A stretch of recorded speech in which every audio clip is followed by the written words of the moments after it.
Testing, testing.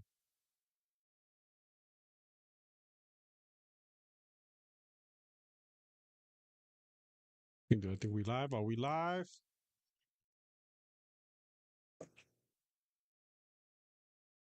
Let's see. Are we good?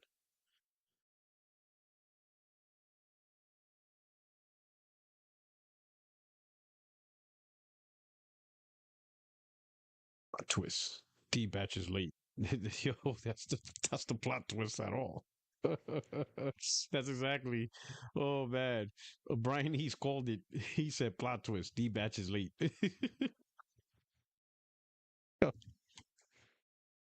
Yeah, I hope everything's all right with D batch. I sent him a message. I haven't got his response yet.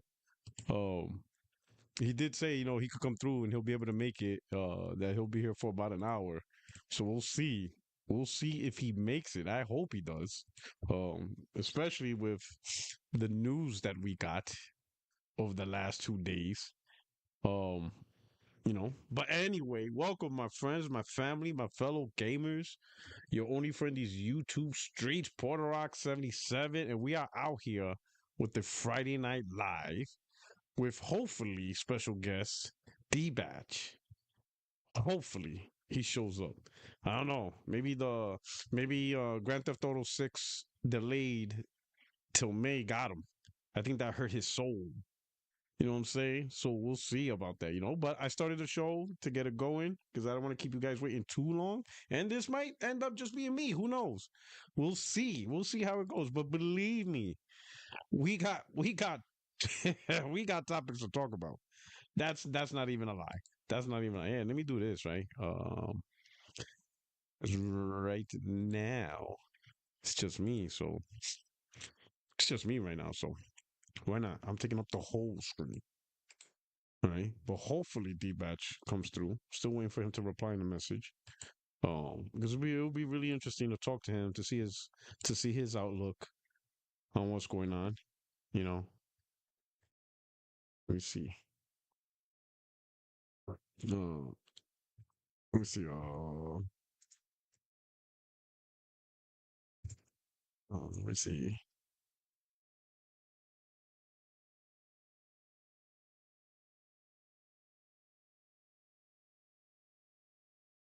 Hmm.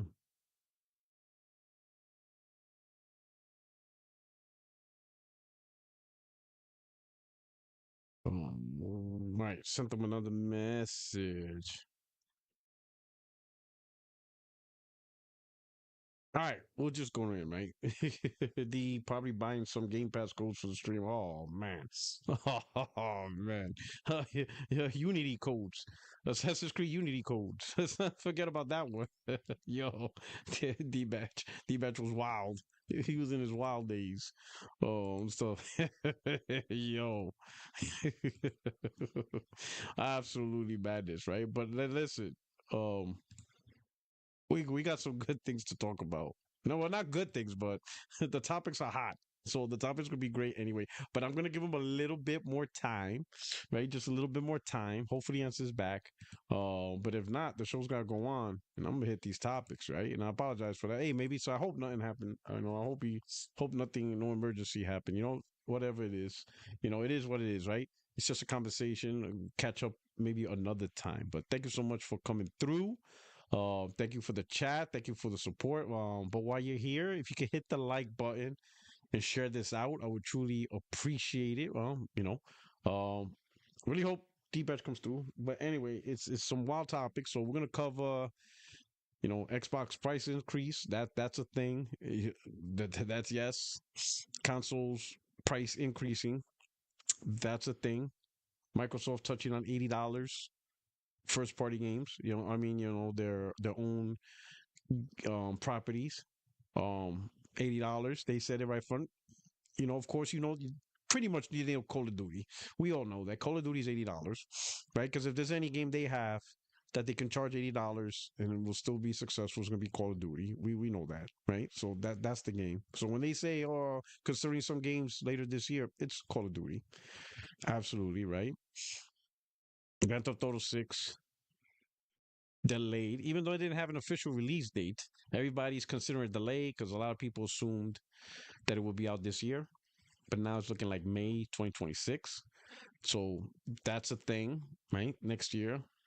Wow, that would be crazy. So it's funny because by that time I'll be in Florida around that time. So that's gonna be something. Who knows where I'll be in May 26th? Hopefully, the destination is supposed to be Florida, but we'll see on that one, right? Uh, what else? What else? Chat. What else? I know those are the big ones right there. Well, what other topics, if D shows up, that you want me to bring up? You know, you know, why doesn't he believe our lying eyes? Something like that, maybe. What's my take on Borderlands 4? We could talk about that. Actually, so for Borderlands 4, I didn't see the state of play. I'm not really interested in playing Borderlands 4. I didn't even play Borderlands 3. I don't think I did. I think 2 was the last time I played it, and I didn't even beat it. I just lost interest in it. I lost interest to that. So after that, I'm not really interested in Borderlands anymore. Not a thing for me. Gordo P23, thank you for the super chat, Gordo. He says, public service announcement. If you want a PS5 or Pro, you need to buy one ASAP. Do not wait. These price hikes are coming. Move now, not tomorrow. Absolutely, Gordo. And I mentioned this in the podcast too. We've been saying this for weeks now. Live. We've been saying this weeks on the air live. If you are considering any electronics, I even said Xbox too. If you're considering an Xbox because you haven't bought one yet, buy it now because the prices are going up. All the electronic products, buy it now. It will go up. And guess what? For the Xbox, it happened. So if you were sitting on the fence for an Xbox Series X, now you got to pay $600.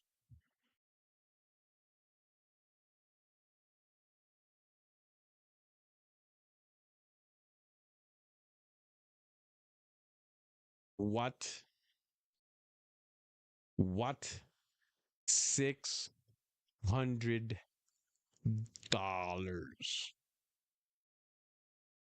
for Xbox Series X. That is wild. That is wild. Oh, D-Bat says he needs 5 minutes. Cool. So in 5 minutes. hmm Hold on, babe.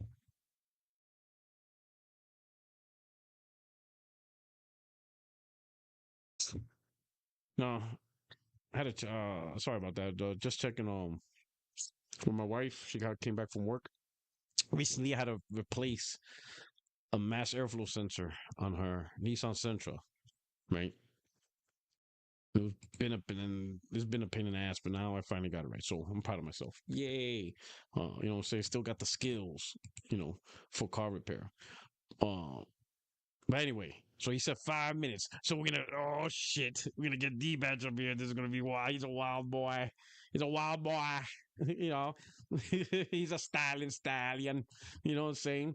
Oh man, the Jamaican Thunder's about to get on the podcast, right? So it's gonna be a good time. I'm glad he was able to make it, man. It's been a while since I chopped it up with D Batch in a podcast. So we'll see where he goes. Let me take this off right here and he'll jump in. So in about 5 minutes, he's probably just got home or whatever, you know, and doing this thing.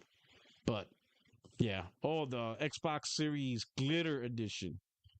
$730 for some bedazzle.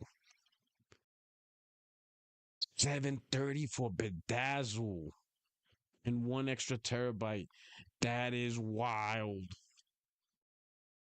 That's filthy, bro. For some glitter.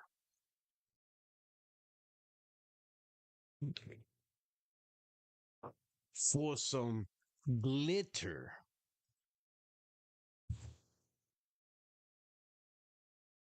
It's more expensive than the Pro.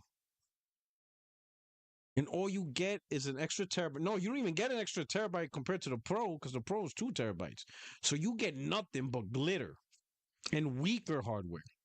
So for 30 extra bucks, sure, okay, you get a disk drive. So for 30 extra bucks, you get a disk drive, glitter, and weaker hardware. hardware from 5 years ago.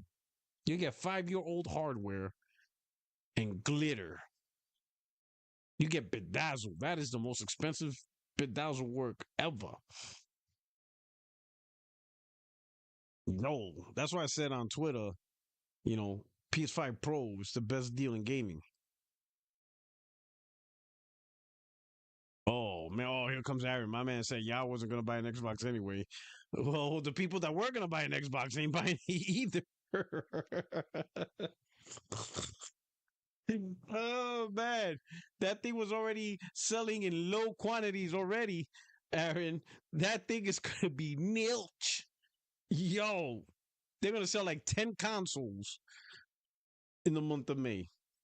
Oh man, this is gonna be wild. I wonder what's gonna be like the top three console. Watch it, yo, it'll be hilarious. You see PlayStation 5 as number one at MPD, right? Circana.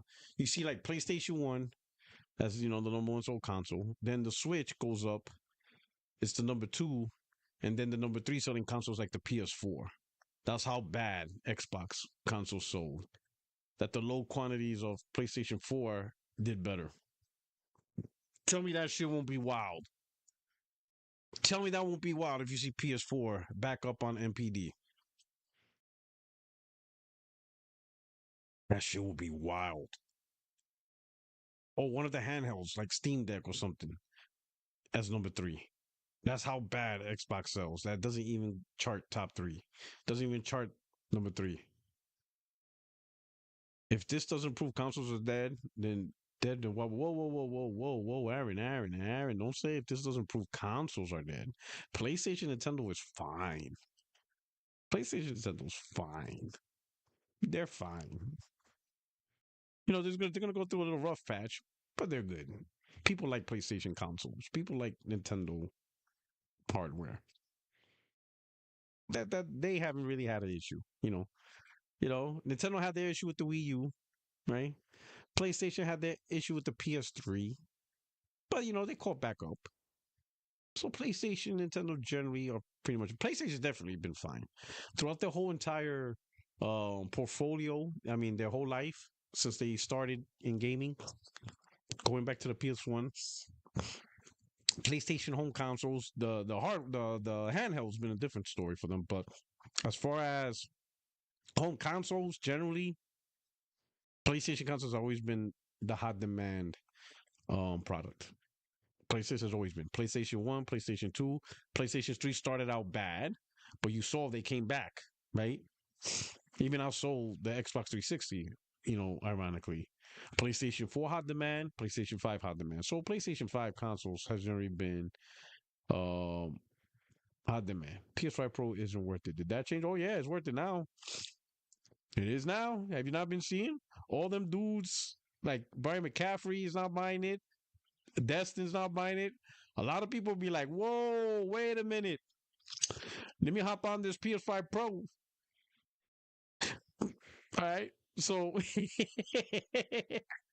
people are like, "Yo, let me hop on that Pro." All the people that were like, "Nah, this ain't worth it." Oh, they changed their mind real quick. Real quick. And this is each product anyway, but now, oh yeah, the enthusiasts, they jumping on that Pro. Oh yeah. And you're not gonna wait a year to buy the Pro, because I would say some people probably was thinking about waiting.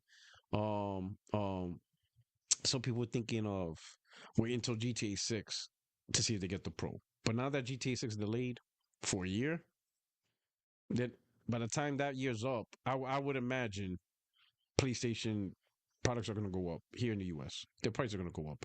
It's eventually going to happen. It's an eventuality. So I think Sony only delayed the inevitable by flooding the chains. Listening to Zuhei on Twitter, Sony really beefed up the supply chain for U.S. models. So they'll be able to stall out for a little bit. So yeah, like Brian E said, they were smart to stock up.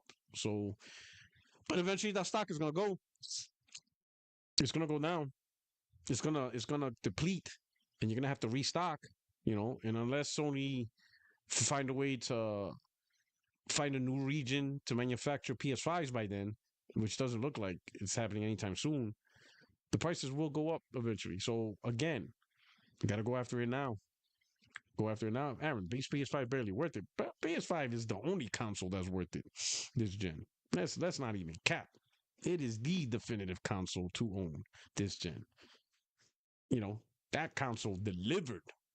It's amazing. Base PS5 is the king of consoles. There's no cap about that. Don't even lie.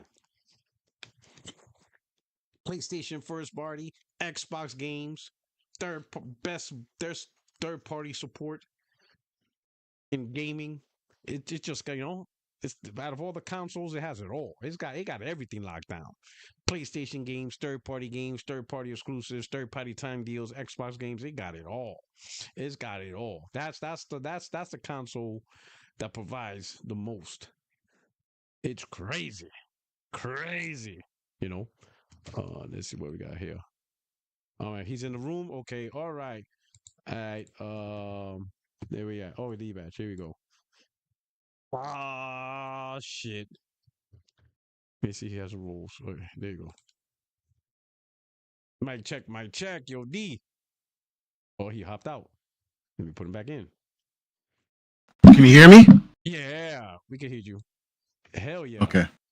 All right, yeah. I gave you now I added podcast guest roles so you could just jump into live directly. You don't have to go to the waiting room just in case you end up Okay. out or something. All right. My brother, man. How's it been? What's up? It feels like it's forever we've been live together.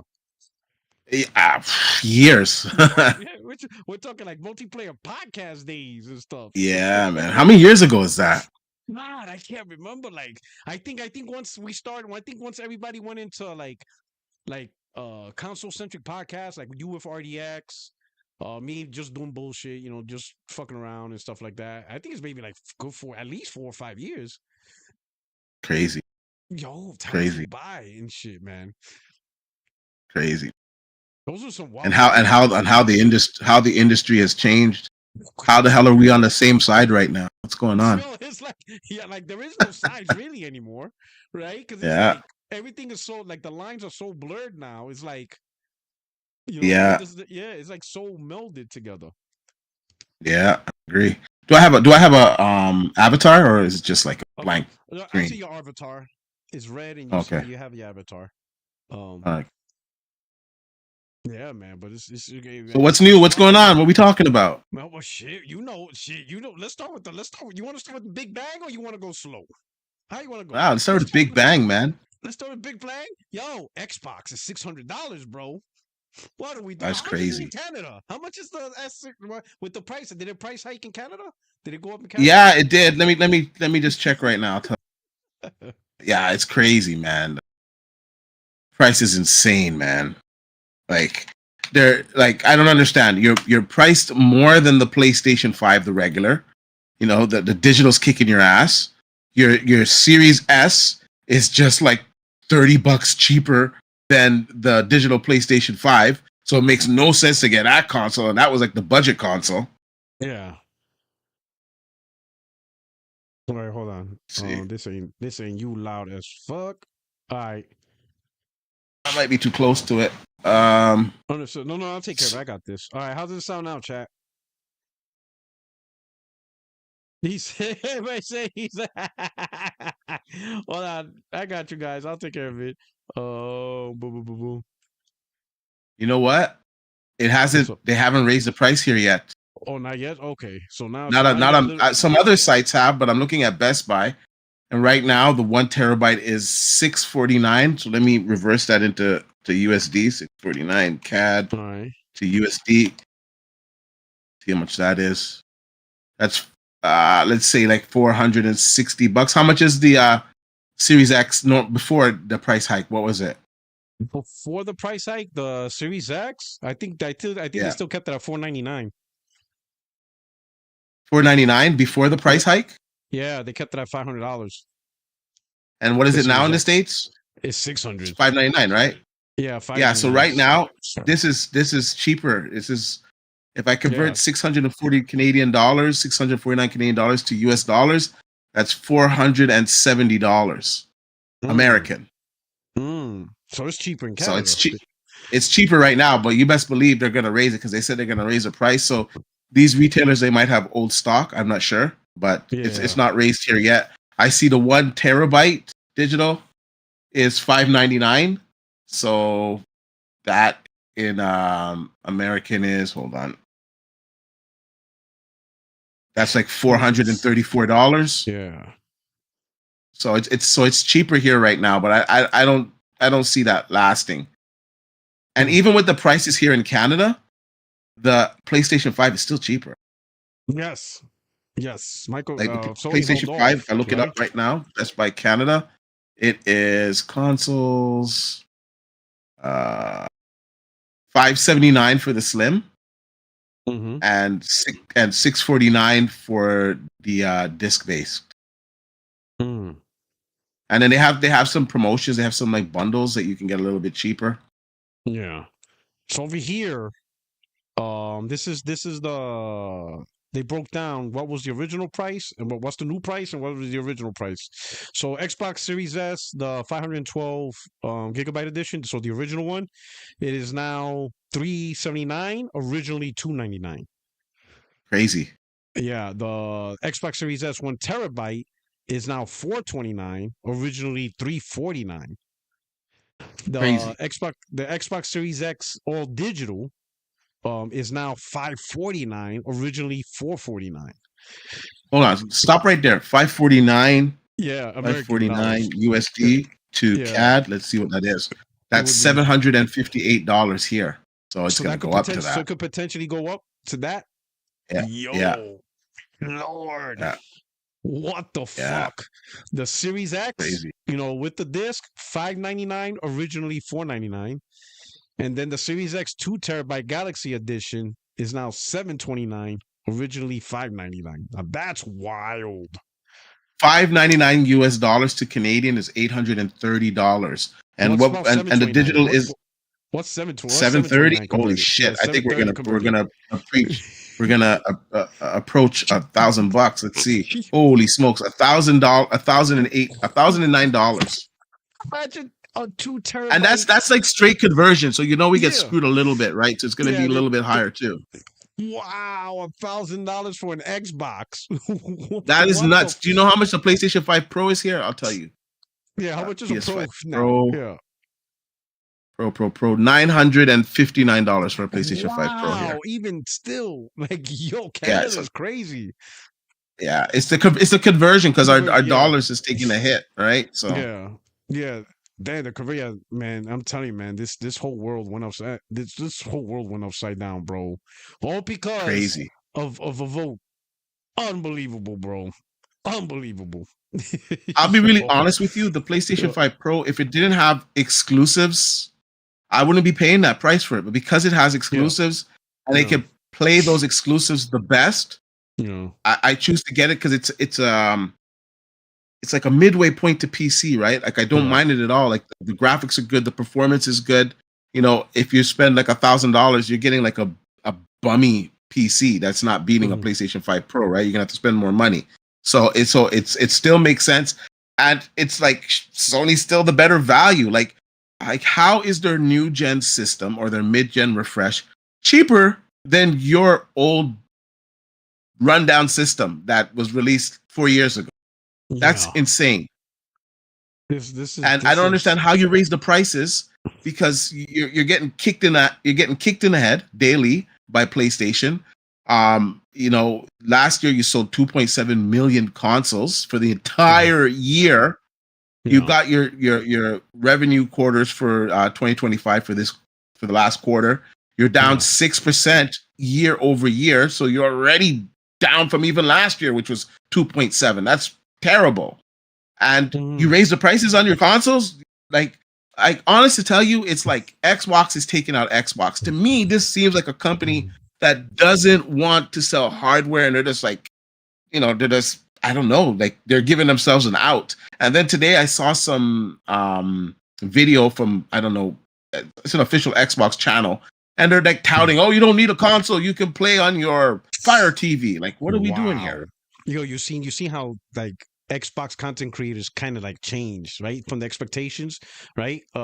Everybody had expectations of Xbox in 2020, right? To primarily, I think we could both agree, it was generally the feeling of bringing back the 360 days, having a great Yeah, console, having bigger yeah, mind share. Hopefully, the Series S at $300 could get more people to buy an Xbox, or at the very least, a companion, right? Because I heard that around, right? Like it may not be the yeah, main console, but at $300, you could be a multi-platform gamer, right? You could have your yeah, PS5 and then have your Series S for Game Pass, which still is a win for Xbox, right?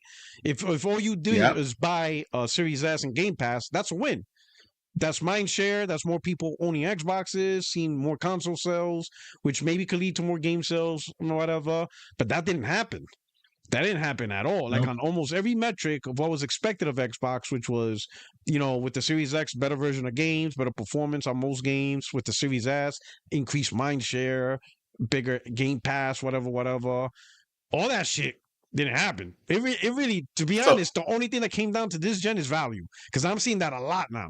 There isn't a yeah, day with that doesn't go Game Pass by is good. is value. Yeah, Game You Pass is know, great for the value, but it's not moving the consoles. And now that we're like 4 years into this generation, and got like maybe a year or so left of this generation, we can objectively look at all of the things that transpired. You're right. Mhm. The Series S, it came out pretty good, all right. It got some good sales because it was such a cheap console. Then gamers realized, wait a second, this thing is doo-doo. It doesn't play games like the Series X. It doesn't play games like the PlayStation 5. Oh, I'm getting all these features cut back, or developers, they're not releasing their content on it, right? So it started to die down a little bit. The PlayStation kind of ramped up. The Xbox Series X, because I was, the beginning of the generation touting the tools and, the mesh shaders and velocity architecture and all this It stuff. was And, so and, wild and, times, man. The people, tech and talk people was want to make fun big, of me, but but this was you the were going stuff by that they what were you had. demonstrating. Yeah, This was you the were stuff just they going were by what they demonstrating. had. Yeah. Yeah. They were demonstrating this. They had their engineers talking about this. They were showing videos of this. They were explaining in detail how it worked, and it was supposed to do something, and it really didn't do anything. Their software's like, I don't want to say it didn't do anything. It just didn't. It was just overhyped. You know what I'm saying?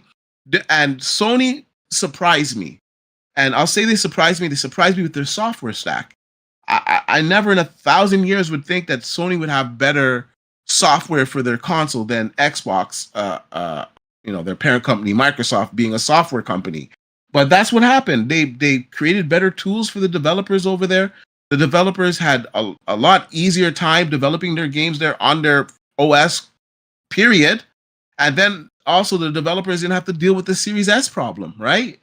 And it garnered more and more steam. We saw games coming out, some of them running better on the PlayStation. We're like, what the hell is going on? Some of them being on par on the PlayStation.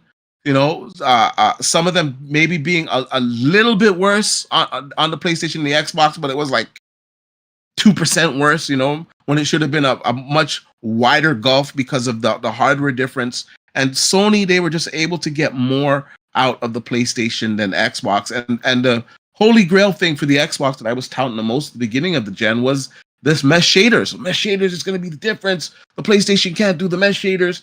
And it turns out the developers, they got mesh shaders working on the PlayStation because they're using AMD hardware, and they just had to use different code. They can't obviously use the same code that they're using for the Xbox because it's not DX12, but it still can run code, and they got the mesh shaders to work. And to all the people are saying, oh, it doesn't have mesh shaders. How does Alan Wake work? How does Avatar work? It's pure mesh shaders. So what are you talking about? Yeah. You can't play that game on PC with a card that doesn't support mesh shaders. It's a mesh shader game. Because Xbox was using DX12 mesh shaders, right? So technically you can't run that, but PlayStation was never a DX12 platform anyway. But they found a way to use mesh it can do it. They just have to in their own way. Yeah, they just have to do different code because, like, not to get too deep into this crap, but true mesh shaders are from NVIDIA. They're the ones that invented it, and AMD had their own standard of doing something similar. And then mesh shaders became the standard through DX12. So AMD enabled it in their hardware through code. right? Okay. So they have the same hardware. They're just using different code to achieve the same things. And like, you don't have to take my word for it. You could put the games side by side. They run the same. Well, I seen like articles on it because I think in fact you linked it. You linked articles for proof. You'd be like, look, the developers are saying it. Yeah. So I read them. I'm Yeah. like, oh shit. Let me ask you this. So let's go back to that 2020, right? Because you covered it with RDX. You did in-depth coverage. From the moment Microsoft started pushing, through Digital Foundry, the reveal. And then PlayStation with that stuff, researching AMD technology because you also researched the PC side, right? So it's not just Yeah. Xbox console. You were just interested in AMD technology overall and what they're doing and what they're going to do with their future cards and stuff like that. So all this stuff on paper and how it sounds great. And then the console release. What was your like reaction when the console released and you were like, wait a minute, PlayStation, some of the games out the gate are just better. Like what happened? And I think you were able to speak to some developers, on RDX, and they would tell you one thing, but then when the things finally came out, like it was a different picture. Like all the stuff people talking about didn't happen. What was your reaction? Not even just on podcasting, but like behind the scenes. Like as you were reading this and seeing this stuff, what was going through your head? Like were you like, what the fuck is this? Like this isn't Yeah. even close. Like what? Yeah. Did you question some of the people that talk to you? Like did some people bullshit us? Like what the fuck is happening? No, I just attributed it to them not having the latest SDK, not having the latest tools, and that some of the stuff needed to get baked in. And that was the case to a certain degree because the tools eventually came like a freaking year and a half later. But when they came, it didn't really make a difference. That PlayStation was still beating it in games.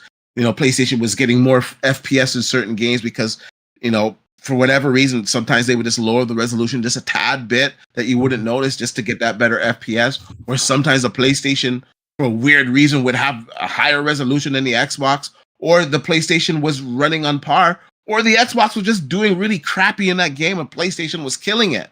So, like at the end of the day, the tools they weren't what they said they were to be.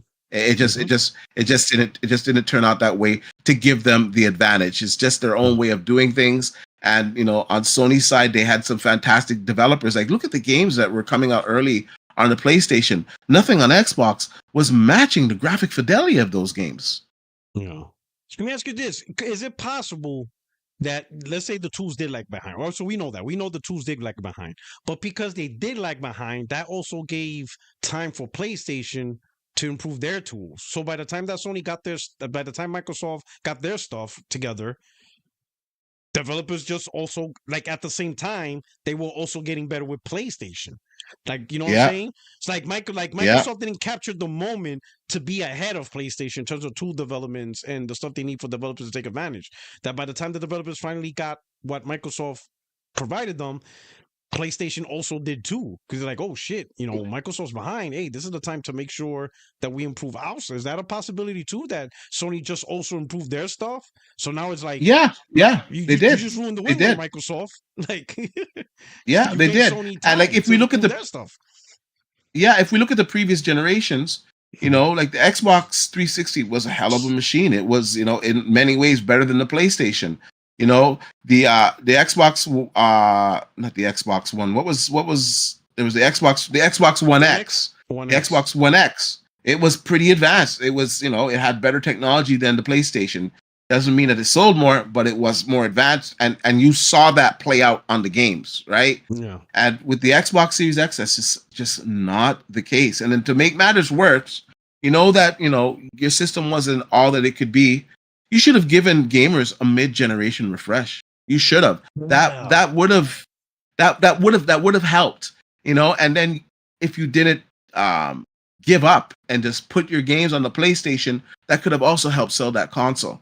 And they just gave up on their vision. And I think this is the fan in me talking, but the business side, I understand, because they bought all of these studios. It's a huge investment.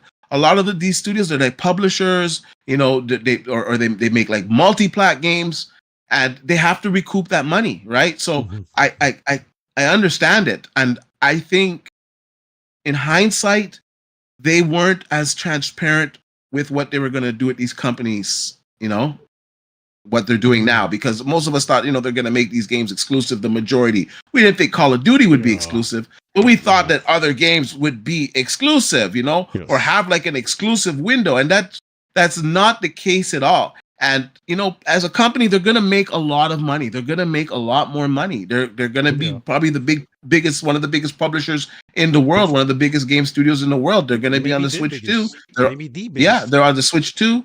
They're on PlayStation 5. They're on Xbox. They're on PC.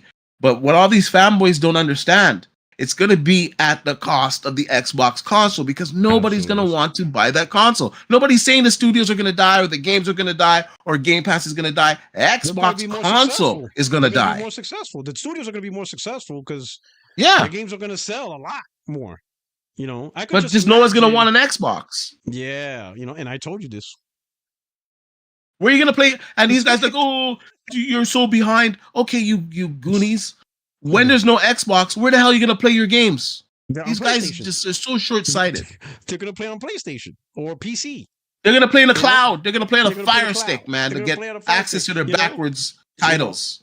Yeah, and it's we've been saying this, right? Microsoft, for whatever reason, they didn't put their console on the main stage. Now you could say Sony they're tipping their toes on making more money beyond their console, right? But I think they did it in a right way. They did it without making their console look like shit. You know what I mean? Like, for example, they still fighting deals. If they could keep a game exclusive or even 10 exclusives on the console, they do it, right? Look at Stellar Blade. They had no problem with that game coming out first on the console and then later on PC, right? So they still have that thing. What was the window of Stellar Blade? How long before a year? It's still not out, but it's over a year. So see now, I know you hate this, but I think personally, I think this maybe live service games will do day and date. Maybe if we're lucky, the odd game, maybe from like Bungie or some studio that did multiplats before, we might get day and date on everything. But I think they should do either 6 months or 1 year max. I truly believe if they did 6 months, 1 year max, they'd actually make a lot more money, because a lot of gamers, they're going to have FOMO. They're going to get it for the PlayStation. But some guys, after a year, the game, or 6 months, the game is still relatively warm. And if it's new on that platform, other gamers will pick it up. But they're releasing some of these games like a year and a half, 2 years later, when they lose a lot of steam. And, you can't talk to other gamers about it because they've already done it, right? So I think they need to shorten that window there. I think they will, because they talk about it. And they say they're going to be more aggressive. I think they just have to make that first step and just release the games like 6 months to a year after. Like, as much as I think it would be great, they would release some games day and date, it's just not going to happen, because we're seeing that it would probably destroy their platform to a degree, right? Even though I think they're separate gamers, just for the mind share, like, I'm just talking from Sony's point of view, not from like a guy that just wants to play games. From their point of view, I can understand them waiting like 6 months. So for me, it's not really, to me, it's not even timing in terms of when PC gamers get to play. All I care about is the developer having the time and ability to make the game the best it can on the console with very little influence on PC, from PC architecture. That's all I care about. If they could do that and still be like, all right, we're done with the PS5, we could get a port out in 8 months on PC, then get it out in 8 months. If you could get it out in 6 months, all I really care about is the developer, if they're making a game for PS, especially from the first party. Third party deals, like, for example, Lost Solo Side, that's day and date on PC. I get it. China primarily is a PC, and the developer is a Chinese developer. He probably wants the games day and date for his people. All right, I get that. But from Sony's first party, right, from the Naughty Dogs and all them guys, I want to make sure that they're not influenced by PC development when they're making the games for PlayStation, that they're not trying to make concessions, or they'd be like, all right, well, this doesn't really work, so let's find a halfway answer so that way we could both get this game on PC. You know what I'm saying? Because development's hard, right? So they're going to try to do their best. As long as they can focus on the PlayStation 5 and then do their port on PC, if that means they can still do it within 6 months, I'm fine with that. I'm cool. But just as long as but I don't want them to be put in a situation where Sony goes, hey, we're going to shorten the time frame. We want these PC releases to be closer at 6 months. And the developers decide, well, if that's really the biggest window we got to do a little bit more multi-plat development style life cycle, which means they're not fully taking advantage of PS5, because something in the PS5 might be a nuisance to porting over PC, and that's what I Yeah. don't want. I don't want PS5 tech to be a nuisance, and so I they don't, be like, you know what, I we're don't, not dealing with that. I don't think that'd be an issue. I think they would Mm. prioritize the PlayStation 5 and the PlayStation 5 Pro, get it running on there, and I think it'd be easy enough for them to port it onto PC once they get it running on there. Because remember now, they don't have to develop like studios do on the Xbox console for the Series S and the Series X. The Yeah. PlayStation Thank 5 and the God. PlayStation 5 Pro, it's pretty straightforward. This one has a better GPU. You can crank up the settings here. You can use PSSR. You're gonna get roughly 10% better frame rate because of the extra clocks. So you don't got to do shit there. So your window of how much you're gonna have extra for the PlayStation 5 Pro. So I don't really think it'd be an issue. I really don't. At least some people try to use the PS5 Pro, PS5 scenario similar to the Series S. I'm like, no, that's not the same. Because the PS5 is the base. That's the base default setting. The problem with the Series X is what Microsoft did was they released the Series X and the Series S, and the Series X is supposed to be the base default configuration. Yeah. But the problem is when they try to transition back, they're like, damn, the Series S can't do this. And I think to me, the biggest mess up for the Series S was the memory. Why did they go with a different memory architecture? They should have left the same memory bandwidth exactly the same. Yeah. Exactly the same. They would have no problem. Yeah. You know what? To be honest with you, if they had left the bandwidth the same, that would have been like a freaking killer 1440p machine. Killer. Even at 1080p. Okay, so what? 1080p. But with every single feature. Nothing changed. Yeah.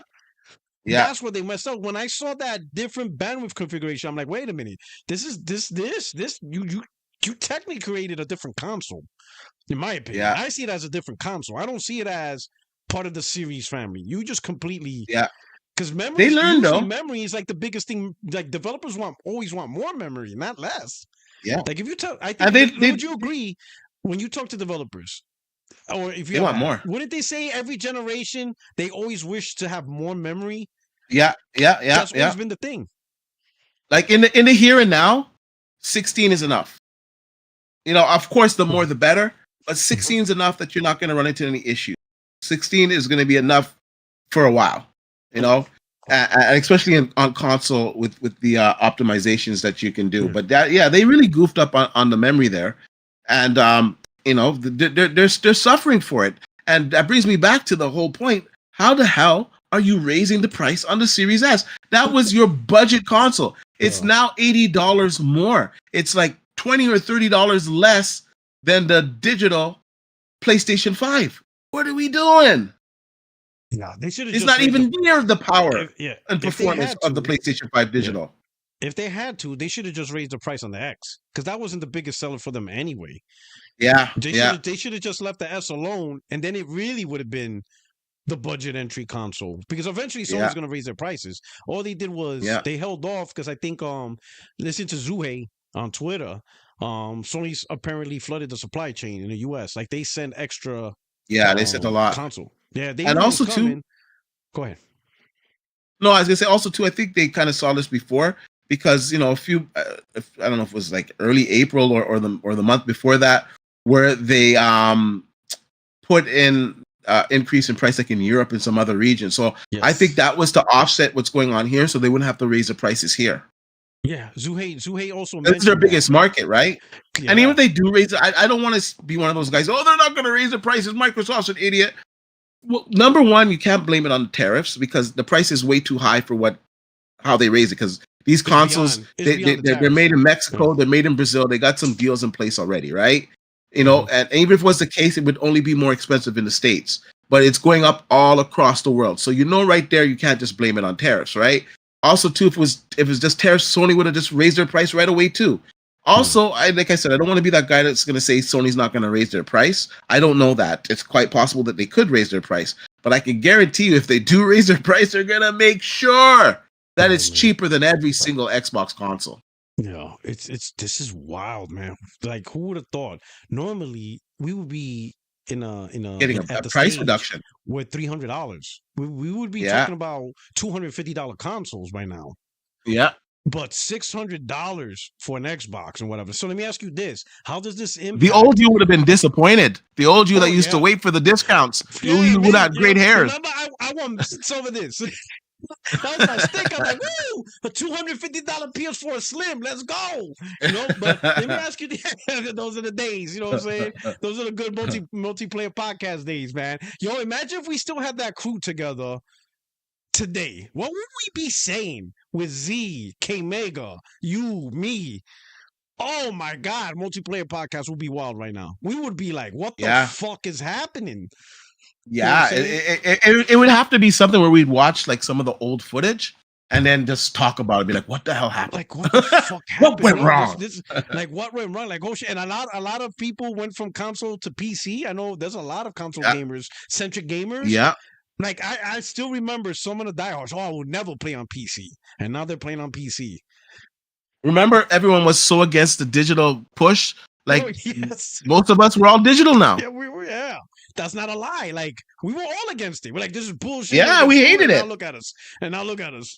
Yo, maybe like we're too old to argue. We're like, fuck it. we're not gonna keep, And then also, I'm gonna be honest. I don't want to, sometimes Amazon ships my shit late. I'll be like, all right, fuck it. I'm getting this game now. Let me ask you this though: how does this impact? Because we could all guess that next gen may start like around 2027, but I don't feel it's gonna happen now. I don't feel new consoles are coming out in 2027.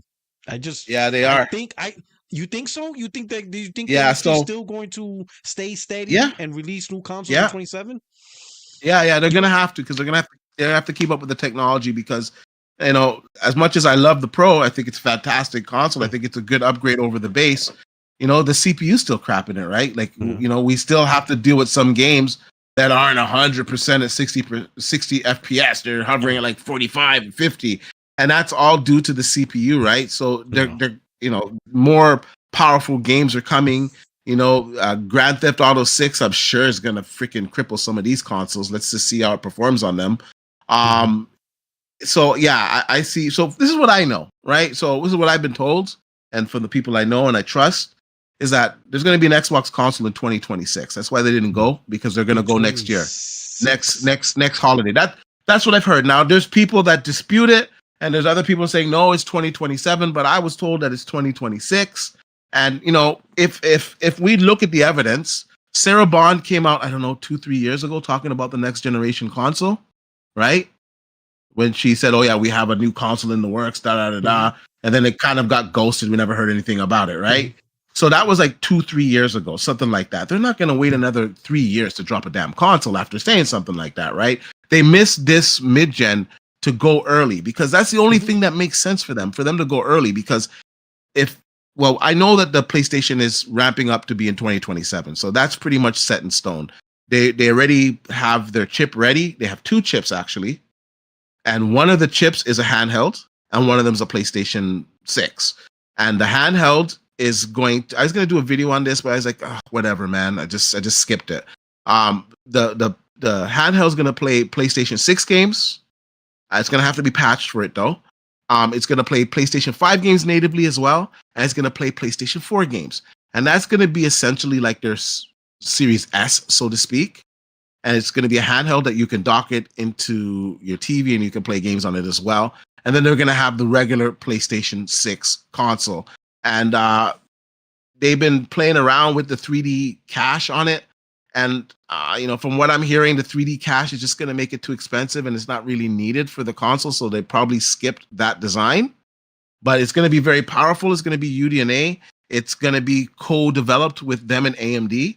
And they've already gone public and said that they're working with AMD for the next stuff and for the machine learning stuff. And they have that partnership. So the PlayStation 6 is going to come out of that, and the machine learning AI stuff is going to benefit AMD, and AMD is going to be able to put it throughout their whole product stack as well. So they have like a symbiotic relationship. But yeah, I'm hearing that the Xbox is 2026, that they're going to come out with the console, and they're going to announce it. I don't know if it's going to come out in 2026.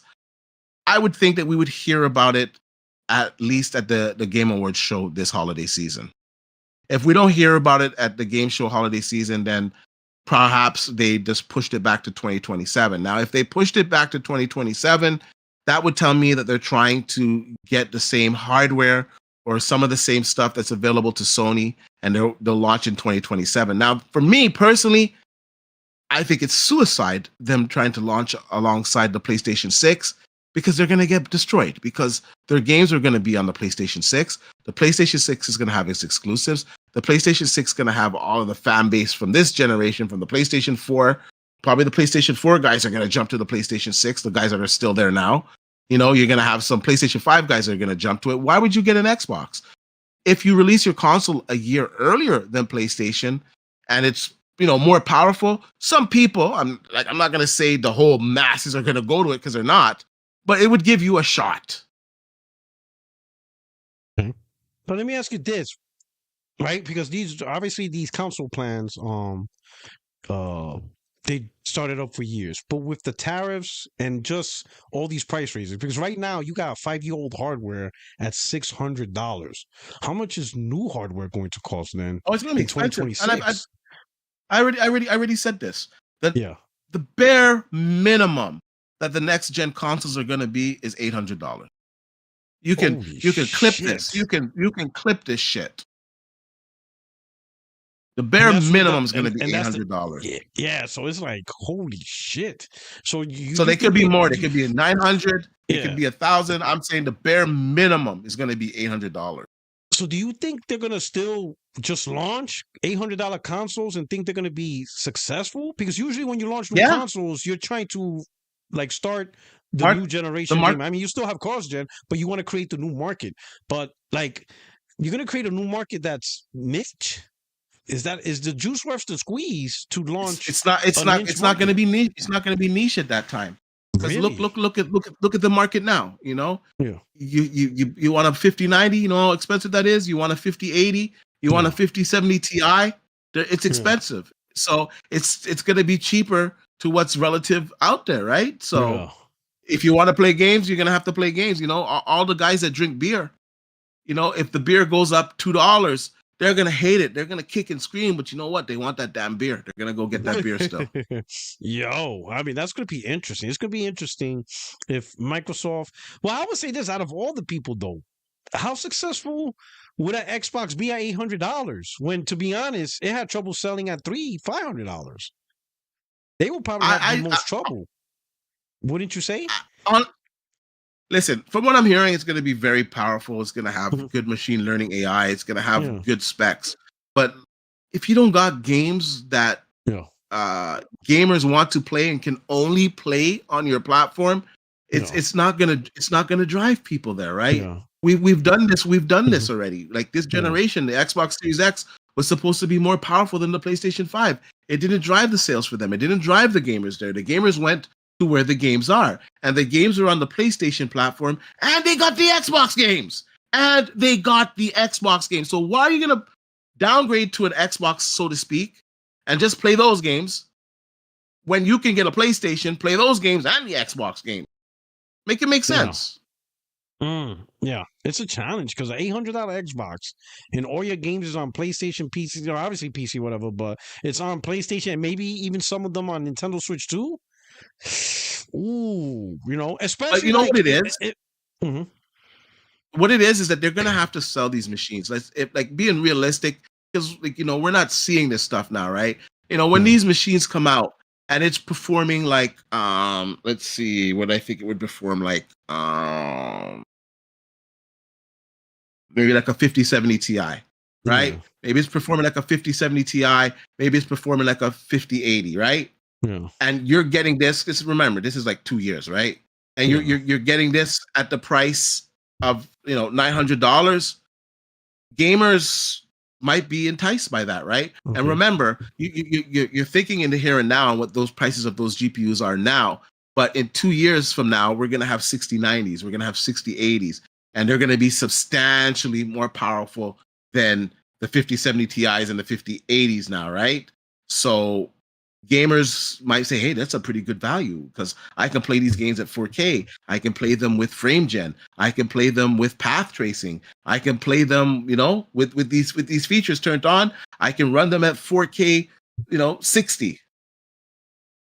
Mhm. They'd Do be you they think? or for 60. I'm saying Yeah, like path tracing, right? yeah. Or I can play my games at 4K 120. That would be Oh. that'd be a pretty decent selling point for a $900 console, right? Mhm. Do you think, given that Xbox had troubles with their hardware back-to-back gens, right? Because this is the second gen in a row where they had issues trying to get that mind share to convince people buy an Xbox, buy an Xbox. Do you think if they release a new hardware next gen, people are even going to care?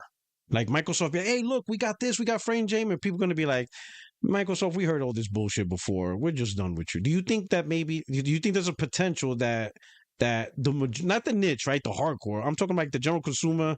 They just not trying to hear it anymore. Like Microsoft already too like they messed up for too long on their hardware Yeah, strategy that now most people are like, yeah, blah blah blah, RDNA 5, blah blah blah, Mesh 19. Yeah, we heard it all before, Microsoft. We heard your bullshit before. We don't care. Path tracing, yeah, got it. We don't care. You think that may potentially happen where people are just we're just done because Microsoft been having hardware yeah, issues since 2013. This is 12 yeah. years. You think that some This people might be like, I don't even want to look at this show. I don't care. We'll move this on. is what this is what they're gonna get. They're gonna get the people that don't want to spend extra money to get a PC. Mhm. They're gonna get the Xbox gas members, the Xbox Game Pass members that want to come over, and they're gonna get Yeah, very few casuals. yeah, It's gonna be the majority of the hardcore Xbox guys that yeah. migrate over. And if you look at the numbers now, there's not a lot of them, right? They're Yeah. like they're loud It's online, niche. but there's not a lot of them, and the Mhm. sales reflect. I don't care. It's just the sales just reflect it. There's not a lot of Xbox gamers out there. When Xbox puts their games out, Xbox gamers are not buying that. Xbox is over the moon. They're like, holy shit, this is how you sell games? I didn't know we could sell that many games. It's, Yo, get the printer ready, man. We're shipping more games to PlayStation. These guys are talking about it in their investor call. That's like it's blasphemy. wild. Like literally, they're saying the name PlayStations to their shareholders. Like I'm like, Xbox, whoa. PlayStation doesn't They even like to say Xbox. They don't even like to show the no. damn symbol. They know. They just call it platform or whatever. They Yeah, avoid the name in any of their earnings no, call and stuff, right? no, That is wild, right? I mean, look what Microsoft did, an exclusive trailer for the PlayStation fan base for Doom. I was crazy, like, wait, I was like, what? I was like, crazy. wait, what did Microsoft do? Hey, we want a special look at the PlayStation 5 while we got in store for you guys. I'm like, wow. Like Microsoft gives no fuck. They are done with the whole fanboy or even Xbox centric, personalities. Like they really embraced, PlayStation, and I would eventually imagine Nintendo soon, right? Once we get more about Switch 2 and see what it can do. But Microsoft really embraced that whole everybody's an Xbox mentality. Like they really mean it. They're not playing. Do you think? Let me ask you this, because especially with you on RDX, right, and stuff like that, doing your stuff, right? Do you think Microsoft went about it the wrong way? Like they just cut the community off too fast? Like, how do you feel about that Yeah, transition? Because it seems like really they're like, oh yeah, Xbox, we got the greatest fans, content creators, Xbox fan face, and then one day, wow, PlayStation. Oh yeah, we're doing this for PlayStation. Oh man, look what we're doing for PS4. Like it seemed fast. Like they just jumped on the PlayStation like train way fast.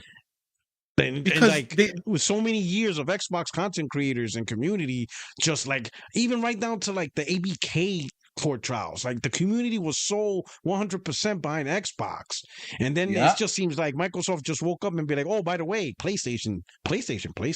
Oh yeah, on PlayStation. Oh, here we go, Indiana Jones. Oh, by the way, it's coming on PlayStation. Like live on the Xbox yeah, show. Like, do you feel Microsoft kind of like, man, you guys really shitted on the community? yeah. They don't give a damn. And like the thing that pisses me off the most right now is Mhm. that not all there's some good Xbox content creators out there that are honest. I don't want to say they're all dishonest. That's not true. But there's some other, like, they know the truth and they just like grift to their audience, and they never, like, Microsoft can never do anything wrong. Oh, this is pro consumer. You're just thinking the old way, and like it's like all kinds of cope, and like this is the truth. Microsoft lost this generation, and they Mhm. gave up and put their games on the competitions because they couldn't sell to their own fan base, because they couldn't sell based off of their own console sales or their own ecosystem. They had to Mhm. branch out to make that money. And now that they branched out to PlayStation, they're seeing all the money that they're making. And PlayStation Mhm. gamers, they're like, say what you want about them, but they buy the games clearly Yeah. because Forza is a hit over there. Indiana Yeah. Jones is a hit over there. These guys are stuffing money into their socks. It's just Let me hit up the super chats real quick. Tommy Bull with the I gotta $2 grab super something to chat. drink. Okay, I said Tommy Bull with the super chat says Phil Spencer put y'all together. No, but me and D-Batch, we've been podcasting a long time, man. The multiplayer podcast, man, them days was great. Them days was fun. Like I think it was what, every Wednesday? Every Wednesday. Oh no, every Tuesday. Every Tuesday, multiplayer podcast. Man, those were good times back then. Tommy Bull, $2 super chat. Sub D, Death Stranding 2 will be a showcase on the Pro. Oh yeah. Yeah, Kojima. Oh, I can't wait to see what he does on that, man. What's crazy is that's really the first big hit of PlayStation of 2026 is June with Lost Soul Aside getting delayed to August. I'm like, Lord, it's been a pretty dry first couple of months for PlayStation specific content, exclusives, whether it's from first party or, third party deals like with Death Stranding. I think PlayStation only really did Days Gone remaster and MLB The Show. But MLB The Show's annual is consistent, right? So I don't really count that because that's like a consistent thing for like years and years and years. Yeah. And you either like baseball or you don't. But the first couple of months of PlayStation has been really dry in terms of exclusive content, whether it's from their own first party, whatever. And I don't think Days Gone remaster. I don't think that really made the big noise that you know. Um, and then finally, Craig the Tech Guy. I'm here for 12 T-FOPs and 52 CUs. Oh man, stuff like that. So yeah, so we got that right. So we did the pricing, right? Let me ask you this. What's your opinion on PlayStation's first half of the year? I personally think they did a poor job of Yeah, they did. 2025. They really, like, I'm not even gonna say poor job. They did a terrible job. Like they really did nothing for the first half of the year, which is pretty weird for them. I know Yeah. they have slow years, but they usually do something. Like, in my opinion, they really didn't do much at all. And in my opinion, Days Gone remaster doesn't really hit. It just doesn't. For me personally, what do you think about PlayStation's first half of the year? Well, first of all, I like that game. I don't think they advertised it that well that they did a remaster of it. Yeah. But but yeah, I think it's sparse for sure. It's sparse for sure. We can't say anything else that it's sparse. Remember Death that? We Stranding used to 2 say is that going to be great. Last gen, that was the thing. PS4 sparse. Yeah, it was. That was sparse. the thing. Yeah, That was the thing. That was but bad. that The but first you 2 know years. if you look at Sony though, they either start off slow and then they wrap it up huge, or they start off huge and then ride it out slow. So it's kind of par for the course for them. But I'll say, Death Stranding 2 is going to do good. So a lot of people are going to wake up when that comes out. Thank God. You got hopefully Ghost that'll of get delayed. Ghost of Yotai. What's it? Ghost of Yotai? What's Ghost of Yotai. Yeah, Ghost of Yotai. That's Ghost going to of do Yotai. good. Ghost of Yotai. Ghost of Yotai. That's going to do good. And there's another one coming out. Marathon. Marathon. There's something else too. Yeah. There's another one. And Lost Soul Aside. That's in August. Yeah. Now, that got delayed to August. That was supposed to come out this month, and it got delayed to August. So I was like, oh man, that's what I was waiting for. Lost Soul Aside. But what is Xbox? What does Xbox had? They've had South of Midnight. They did a decent run this year. Yeah, South of Midnight, Oblivion. But that was a great one. That was a great move. See, to me, so like a remaster, right? Like I get it. To me, remasters of PS4 games, while technically they could look great, right? But to me, it doesn't hit as compared to remastering an older game. Like Oblivion Remastered, that was a good call. That was a great call, right? Because if you try to go back and play the original 360 or especially the PS3 version, they're terrible.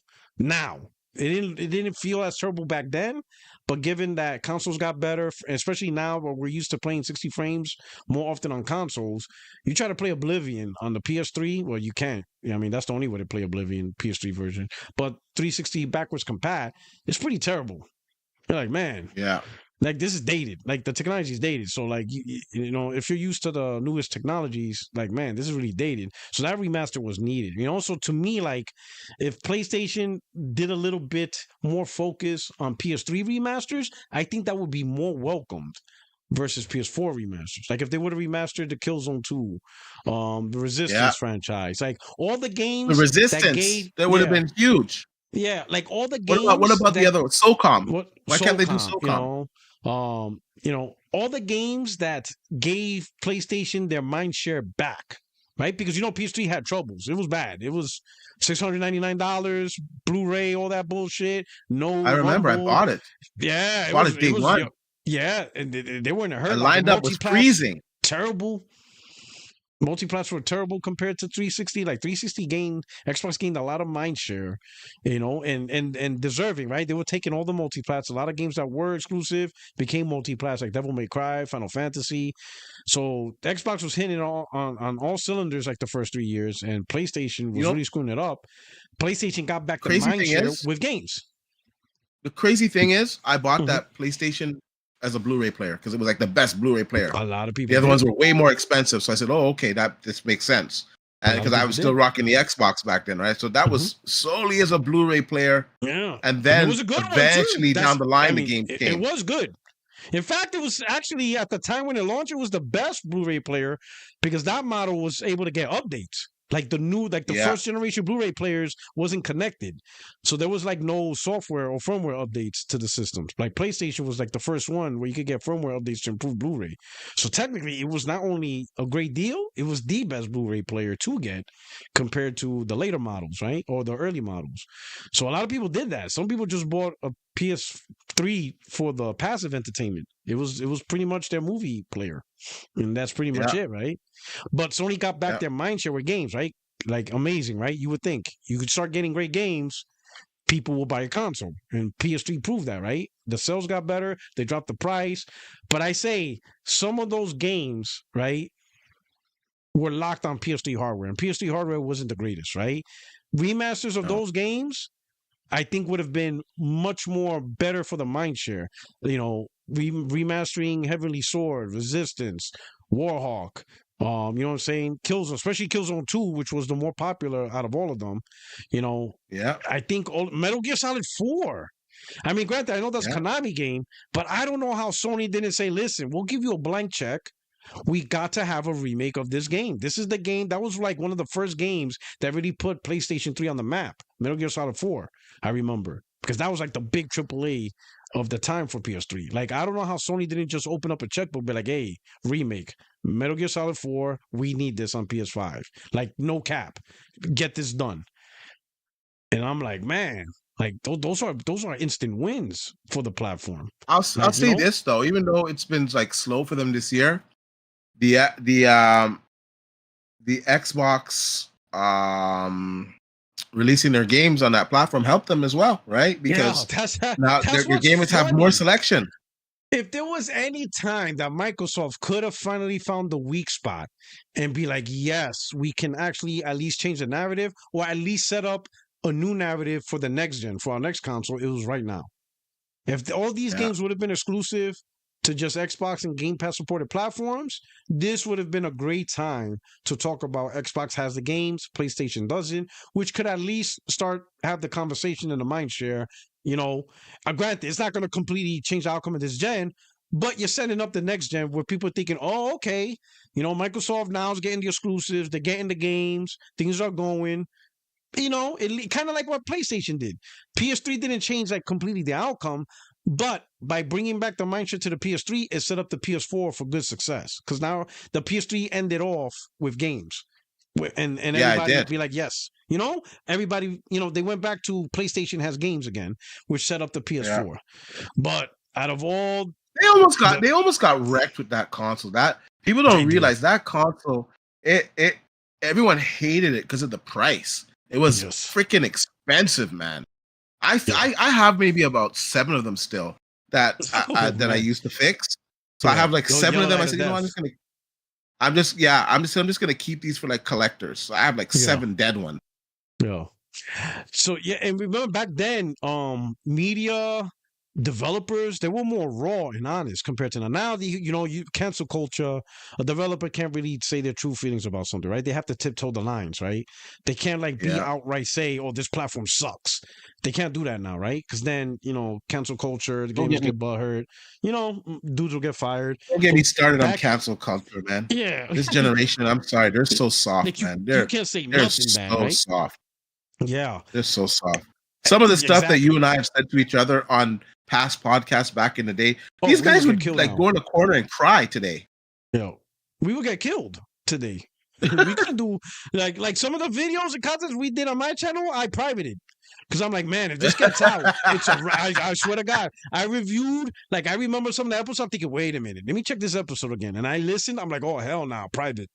Like, Yeah, nope. yeah, Like, bro, like today's yeah. So like, remember Gabe Newell? Like within the first 2 months of PS3 launching, he's like, this console's terrible. Sony needs to just scrap it and do over. Like, don't even bother with it. He couldn't say that today to No, any console. He would get destroyed if he tried to yeah. bash any console the way he did with PS3. He would get absolutely filleted today. Yeah, You couldn't say something like yeah. that. You couldn't say, "Oh, this console's absolute garbage."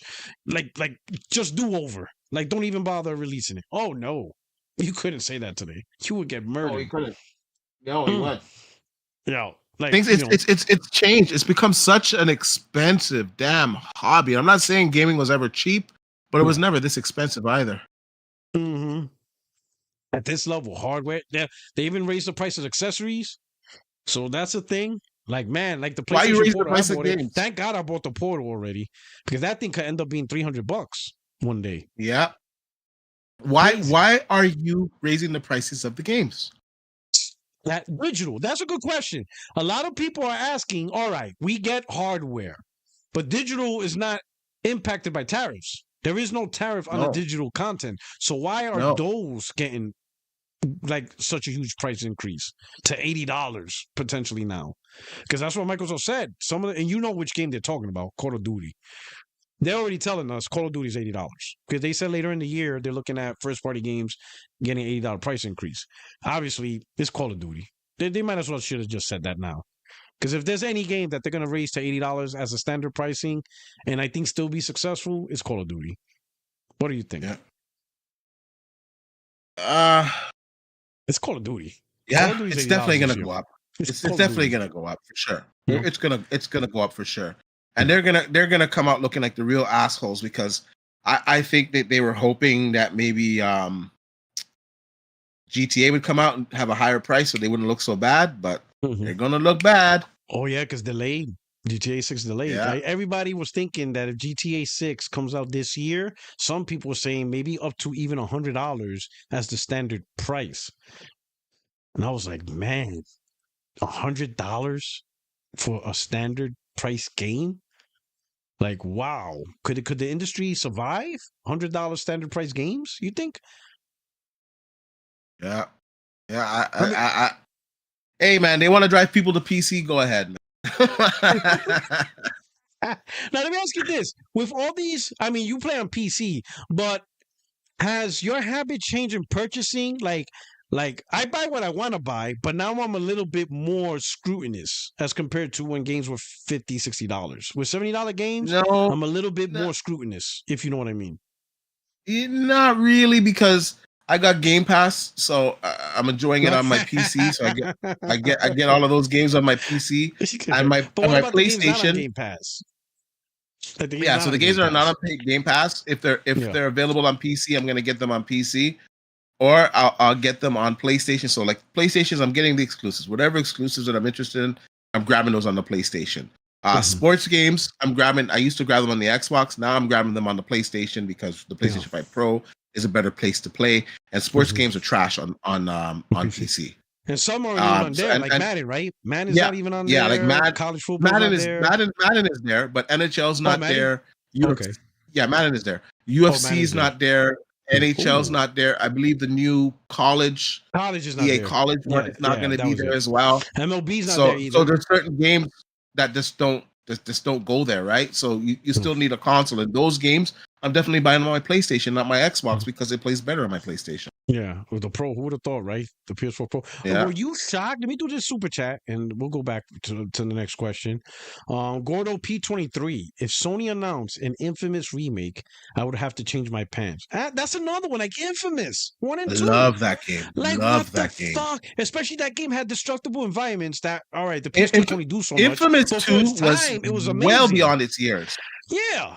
Why wouldn't you remake that and just take advantage of the Yeah. hardware? Can you imagine the destructible environments you can do now? Oh my Like, it's gosh. insane. Like, this is what I'm Yeah. talking about, right? Brandon Holiday style. Oh, snap. Will more games get released with GTA 6 move to 26? I don't know. I don't know if games are ready. Like this, like gaming seems like game development seems like it's taking longer. What do you say? What do you say, Yeah. D-Bat? How you feel about that in terms of game development and how long it takes for a game to release? You feel like it's even taking longer now? Yeah, it is. And I think a lot of these studios, they're also getting new, they're converting over to new engines, and that takes time as well. So I think we're in a transition period of engines for a lot of studios. So I think that's why it's taking a little bit longer too.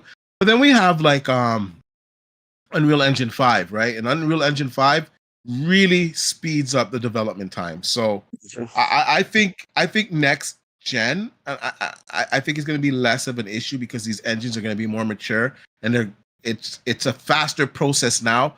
But you got to build a factory first, right? Yeah. Do you think cross-gen is going to be even more prevalent with the next generation consoles? Yes, it's going to be. Cross-gen is not going like anywhere. even So bigger. Like cross-gen is going to get just even more. If I'm a betting man, I'm saying that this is the last year, and we're already starting to see some titles. Like I believe Madden's not going to be on the PlayStation or certain games. So I think I'm not sure. I think even COD's not going to be on those consoles. I'm not 100% sure on that. But I know some games are missing the old consoles. So I would say this is going to be the last year that we're going to see games on the PlayStation 4. Wow. And they're just gonna stay on the PlayStation 5 and the current Xbox, and then we're gonna go to the next gen, and then the next gen it'll just be these consoles and those consoles, and there'll probably be like a 2-year overlap, rinse and repeat. But it's pretty impressive. But next gen won't be as bad because this gen the consoles are a lot more comparable. The big thing on this gen is the CPUs, really, right? And next gen, the CPUs will be much better, right? So they'll be able to scale it fine. Maybe you're not going to get high FPS in some of those games, but they'll be able to scale, right? But I think next gen is going to be a little bit different because this gen, I don't know why, for some reason, as many PlayStation 5s that they've sold, they still got a crap load of PlayStation 4 active users, man. So eventually, when games stop coming to their platforms, they're going to either upgrade to a PS5 or wait for the PlayStation 6. So I think the PlayStation 6 is going to have the potential to have a lot more consumers because those PlayStation 4 guys, they're going to need somewhere to go. And a lot of them are going to say, screw it, I'm not going to go PlayStation 5. I'll get the PlayStation 6 then. Oh, I see what you're saying. Because they waited so long not buying a PS5, they'll just hold out for the PS6. They'll just bypass the PS5 and just play everything on the PS6. Oh, good point. Because I'll be honest, I'm impressed with PS4 still being this relevant, this deep into the game. Yeah, trust me. I'm actually impressed. Like, that's Jaguar cores. Like, it's old. That console's old hardware. And it's still, like, a lot of people are still playing that game. And I'm like, wow, this console really has some long legs. Like, there is some long legs to this console. Like, wow. All right. Next super chat. We might Brandon Holiday style $6 super chat. Thank you so much, Brandon. Appreciate it. We might hear about some unrevealed games during Summer Games Fest getting released with GTA 6 being delayed. What do you think? Do you think that's possible with Summer Games Fest this year? Everybody's like, wait, what? GTA 6 is clear? We good? Launch it. You think that's a possibility? Now that GTA 6, now that Rockstar told the world, all right, May is our month. So we're giving you a whole year to clean up your schedule because this is when we're taking over. You think that's possible? That maybe some people moved up their timelines, right? Maybe some companies internally delay their games out of this fall because they Yes. anticipated. But now that GTA 6 is not this fall, they're like, nope, guess what? Fall is back on the schedule. You think that's Yeah, you're possible? gonna hear some announcements. You're gonna hear some announcements for sure because, and some titles are gonna get moved up because even if they weren't coming out this fall, they might get moved up because you see when the placeholder went out, you know, that's people are like, okay, we're gonna release it before, we're gonna release it here. You know, everyone didn't want to be anywhere near They didn't want the GTA, smoke. right? They didn't want the smoke, Yeah, man. yeah. Yo. That game is just that game is gonna do gang buster Oh numbers, my man. God. That thing is going to be, it's that, like, I'll be honest, that game has insane hype beyond, Yeah, it better not flop. They better not fuck this up because that game will get destroyed. Because there is just so much hype to that game. They gotta be on I point, doubt the fuck. right? I doubt it, man. I know. When is I doubt it too. Rockstar fucked it up? You know, yeah. Wow, that's absolutely incredible, right? So since we're talking about this, right? GTA 6, right? Everybody was pretty much thinking there's a good potential coming out this year, but now it's official May 26th. Do you think it's just simply they need more time? Do you think they're gonna do day and date with PC? Because some people are saying that the delay is because they want to actually release it day and That date could with be. the PC version. It You could. think that's a It possibility on why they delayed it? it could be because, in all honesty, it would make more sense for them to release it day and date on PC. Release it everywhere. Day one, you're gonna make gang buster numbers because people are either gonna buy a PlayStation or a PC. They're two separate markets. Like, you want to fork out $2,000 for a freaking PC to play that game good, or do you want to fork out, $600, right? There's a big difference there, right? So they're a separate market. So it's not something that, it's coming out on the PC, so people aren't gonna buy it for the PlayStation. Nah, man. People will pick up a damn PlayStation 5 Pro for that game. Yeah. But B, I was told that you could build a $700 PC that outperforms a PS5 Pro. I was told that. Yeah, they're idiots. Was I lied Yeah, to? what Did they lie to me? what's in it? What's in it? I was told. They were doing these, part picker So builds. stupid. They went to the yard sales, in Illinois. Somebody drove down to Texas, got a power supply from a yard sale, and they put this together, this beast for $700 that outperforms. Is that true, or was I lied to? Was I grifted? They grifted me. I got grifted. You're definitely being lied to because they're in all these systems. They're putting like 8 GB cards in there. An 8 GB card.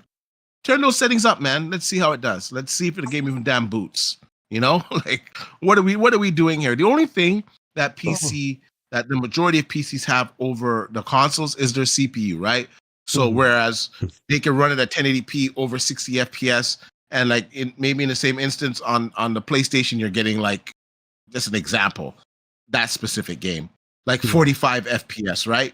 But at the same time, you could put it at 1440p, you're still getting the 45, 50 FPS, but you're getting much higher settings, much higher fidelity, ray tracing that they're not even getting with their 60 FPS, right? But like, dollar for dollar, you're not beating the value of console. You just can't do it. It's just not happening. Now, to say PC is not better than consoles, obviously it is, but you're gonna have to pay more money. Now, I realistically, if you were like on your ass budget and you want something good and you're buying this parts secondhand, maybe like 1,100 to 1,200, you could find something that would be on par, that might beat it on certain levels. But if you really want something that's gonna beat it, you're gonna have to spend at least $1,500. Yeah, you're gonna have to spend at least double. Yeah, that's what I said. Like, when people say PC's better than console, yes, absolutely, but you got to pay for it. And if you're paying for it, then it better be better, right? You can't really say, PC's better, but of course it is, because you're paying $15 or more, like $2,000. So it's not even really a bragging point. It's more like, yeah, no shit, you better be better. If I'm paying $700 for a console and you're paying $2,000 for your gaming platform, you don't have a choice but to be better. You know, it's like you don't have a choice. You know, it's like, you know, somebody buying a Ferrari and somebody buying a Mustang. Of course, the Ferrari's better, but you paid for it. Like it's supposed to be. It's supposed to be better than the cheaper product. So it's like, no shit, Sherlock. You know, if a console was also $2,000, it's probably be better than your $2,000 PC because the manufacturers get the better pricing for parts because they buy in bulk. That's why consoles are like the best bang for the buck, because the actual manufacturer gets the CPU, the GPU, and all this stuff at a much cheaper price than the normal consumer. So you know, so pound for pound, a console will be the best bang for the buck. But just straight out raw value, PC is gonna be better. You're paying $2,000. How could it not be better at $2,000? Like how?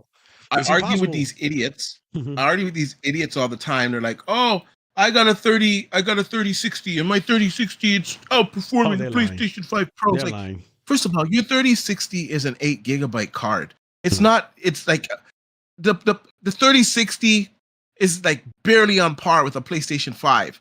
Much less a PlayStation 5 Pro. Yeah. Like what are we doing here? We see all the videos from the bigger tech channels complaining about 8 gigabyte cards in 2025. And you're telling me your crappy 8 gigabyte card from like 5 years ago is better than these consoles that are the technology that they have in them now? It's just like ridiculous. You can't even argue with these guys and let them live in their own world. I'm just starting to not try to get everyone to see the point of view, because some people are just dumb. What can I say? Right, I have a gaming laptop, and that's bad enough in itself, but mine has a 3050. It's terrible. It is a terrible experience for gaming. I'm like, man, this is like, I'm not doing this. Like, this is terrible. Like, this is just, you got to put in the value. You got to put in to have a great experience with PC. You got to pay for it, right? You know, that's the only answer, stuff like that, right? AMD's made it affordable now with their 9070 XT. I think it's like, I don't know, it's like $500, $600 in the States, something like that. So they're making it affordable, but you still gotta get a CPU. So like, okay, you're at $600 for the GPU. You gotta get a CPU. Let's say you go and budget on your CPU. I don't know, $300. You're at $900 there. You gotta get the power supply. You gotta get the motherboard. You gotta get the case. You got to get the RAM. You got to get the memory. Just put the numbers together. It's substantially more than a console. Okay. Now, let me ask you this. So now, just moving on, right? Let's move on to some memory lanes, right? Real quick. So you know, we podcasted together last gen, right? You know, we talked about Xbox One, PS4. We had some great times, right? We talked about Nintendo Switch, CUDA cores. You know, we had some great times. We had some great memories, stuff like that. Between what we did or what we were part of in the early years of last gen, you know, with the multiplayer podcast and Xbox Beast Fire and all these other podcasts that we did. And then you transitioned into RDX, successful podcast. I mean, you guys were pulling in like 2,000 viewers a night every time you aired on Tuesday and stuff like that. And the way podcasting in the community is now, did you see like a dramatic shift in how content creators now create content? Like, for me personally, I see now more than ever a lot of dishonesty, more than ever. Yeah, it's accepted. Like back then, we were raw. We would call each other out, no matter what. Like we were like, no matter what, you could say we were wrong on a lot of topics, but we at least try to call out the bullshit that was so obvious. Like we like across the board. Like we never championed bullshit on any platform. Like if we heard some stupid shit, we were like, oh no, that's cap. We were quick to shut down. In fact, if anything, I think that's what we were hoping for. Like every week, who's gonna cap and we're gonna kill that person, right? Like we didn't accept cap for anybody, right? But now it's like it's normalized because I hear outright lies and nothing. Like I'm like that's a lie. What's going on here?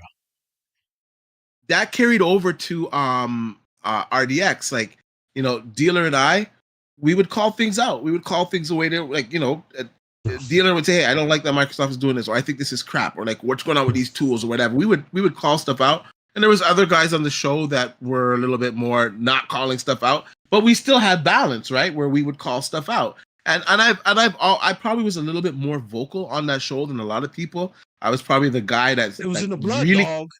It's that Yeah, multiplayer podcast blood. yeah, yeah. I was the one that really called them out. So I would always get some hate from the chat. Oh, this guy's a fake Xbox. This guy's a pony He's a bot. This pony. and that.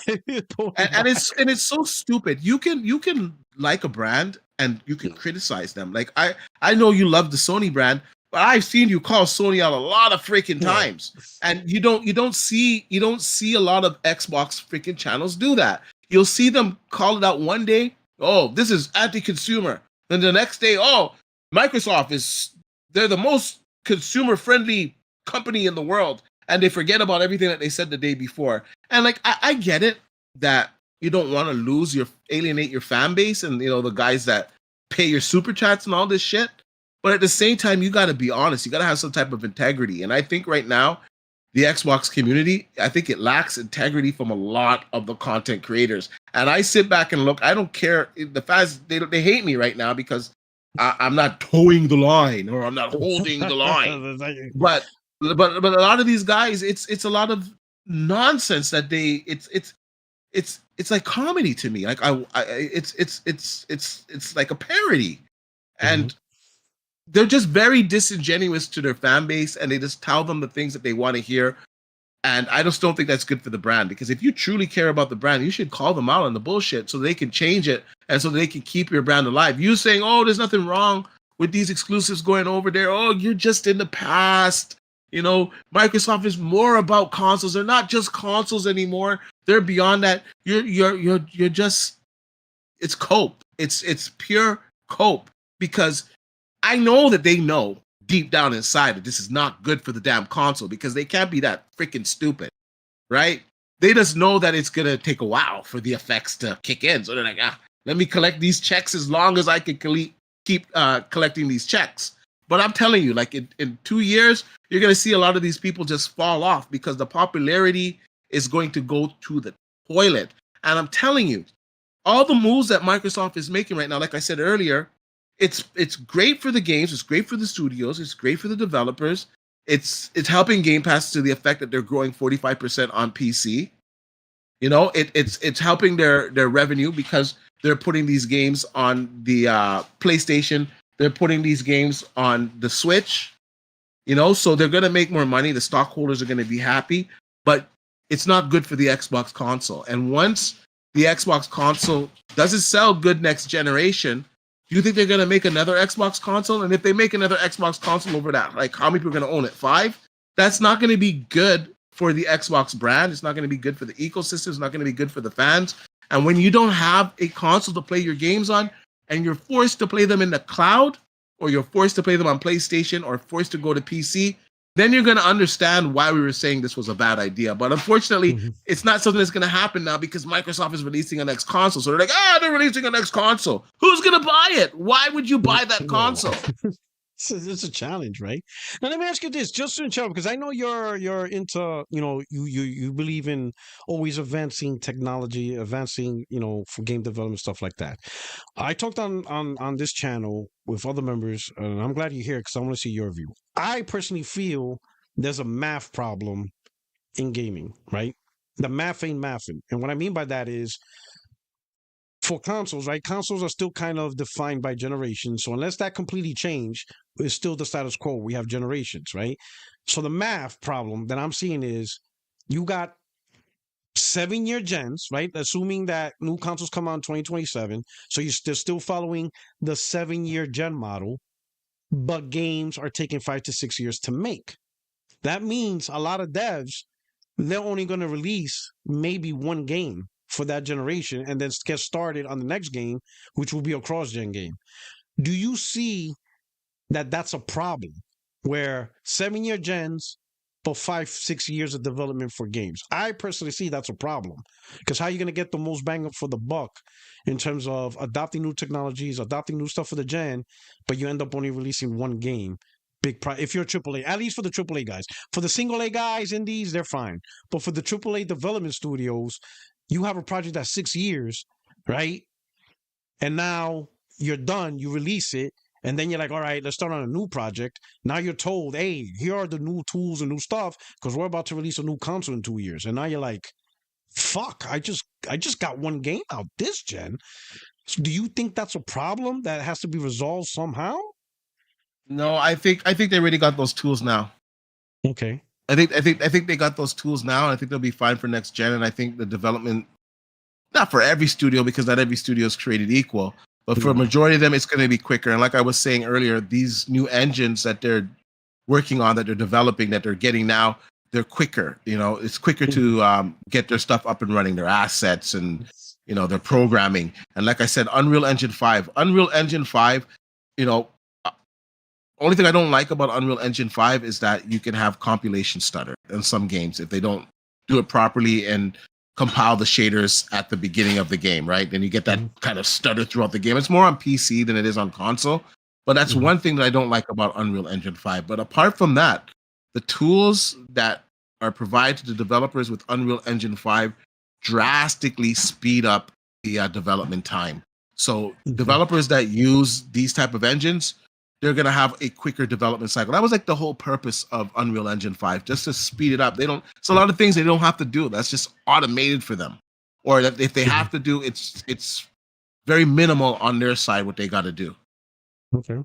Let me ask you this though. So you think that's the key? Better tools so that way they could cut down on development time so they could get these games out quicker. But with Unreal Engine 5, I hear that it still has a lot of problems, and that's why like a lot of issues, porting issues. What's your thoughts on that? Like especially like with PC ports. For me, I'm seeing a lot of issues just in gaming with bad ports. Is that really a thing, or is it just being overhyped? Like, is it being No, sensationalized, the issues in there was gaming? Because you know how Twitter is. They a little no, problem and they exaggerate it, or is it a real thing? no. Is there like a lot of bad ports that we're seeing more often Yeah, now? it's the compilation stutter that it kind of hurts a lot of games where it's just stuttering for a certain point because it's compiling the shaders. And they have cleaned that up in the newer iterations of Unreal Engine. So the newer games that are coming out, we're not really seeing that problem. But a lot of these guys, they've developed, like I don't know, I don't know the exact version of Unreal Engine that's out now, but let's just say Unreal Engine 3.5 they were working on. It had these issues, but they completed their game on that. Maybe it switched over to Unreal Engine 4, but it still wasn't as good as say Unreal Engine 5.5 that's out right now, right? But I know that the latest iteration of Unreal Engine 5, we're seeing less of these issues. If I'm not mistaken, Claire Obscure Expedition 33, I believe it's Unreal Engine 5 as well. And that's running pretty good on my PC. I have no issues on it, and I don't hear any complaints of how it runs on the console as well. So I think it's going to get better. But as anything, as you're transitioning over, you're going to have some hitches. But Unreal Engine 5, it's not perfect by any means. But I think the main issue with Unreal Engine 5, for me at least, is the compilation stutter.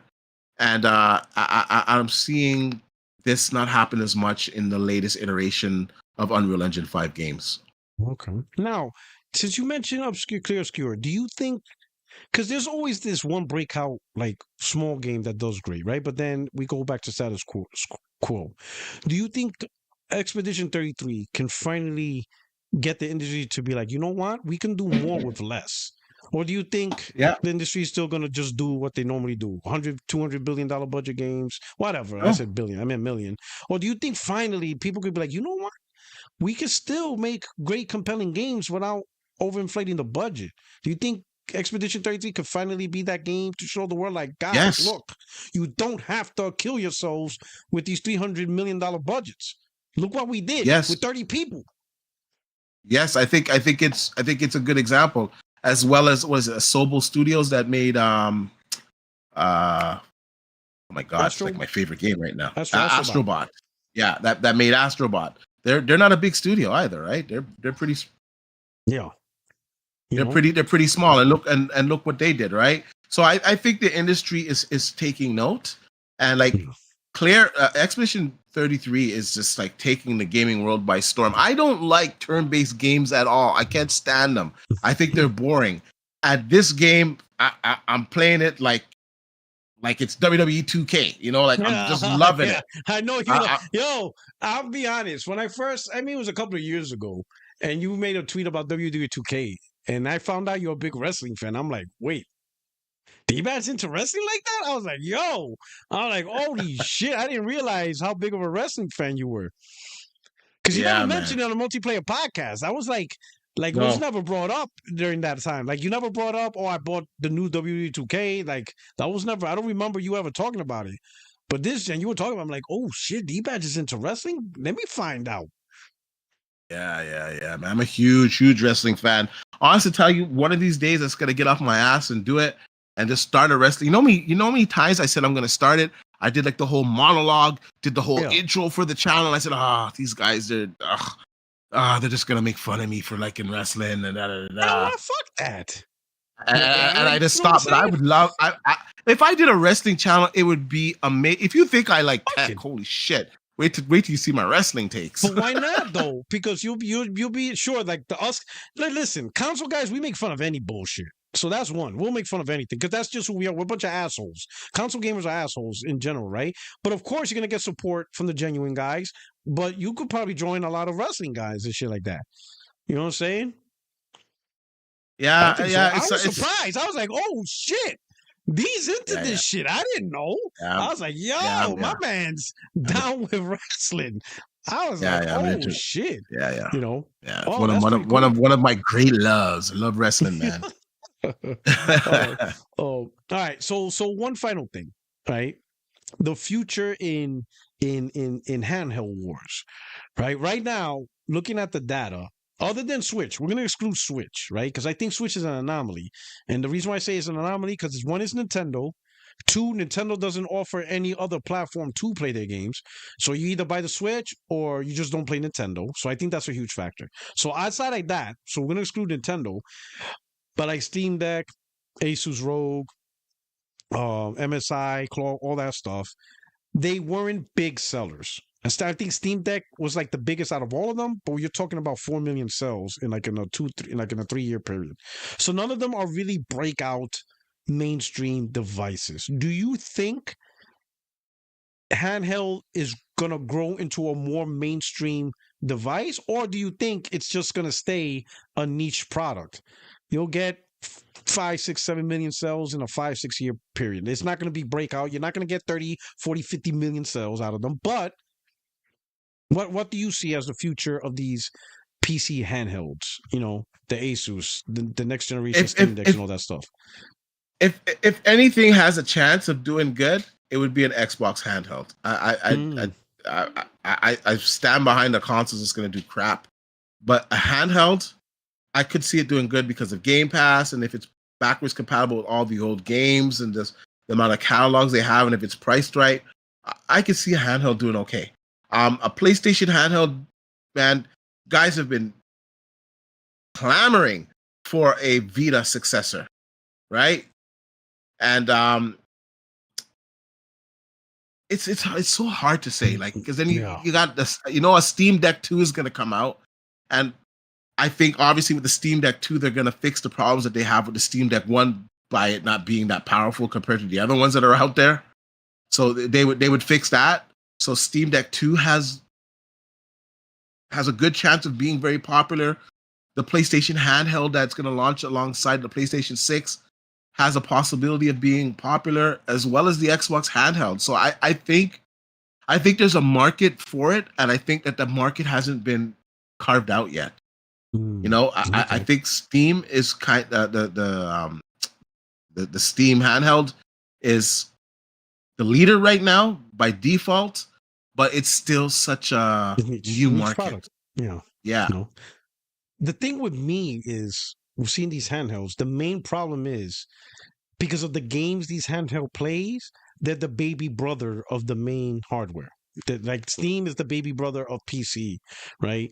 A new PlayStation handheld would be the baby brother of the PlayStation console, and Xbox will be the baby brother, assuming there's another console, because that might be a thing, right? Microsoft might, like, even though they have plans, they could scrap plans. Microsoft has been known to like scrap plans, and they could be like, you know what, we're scrapping the console, we're just sticking with the handheld.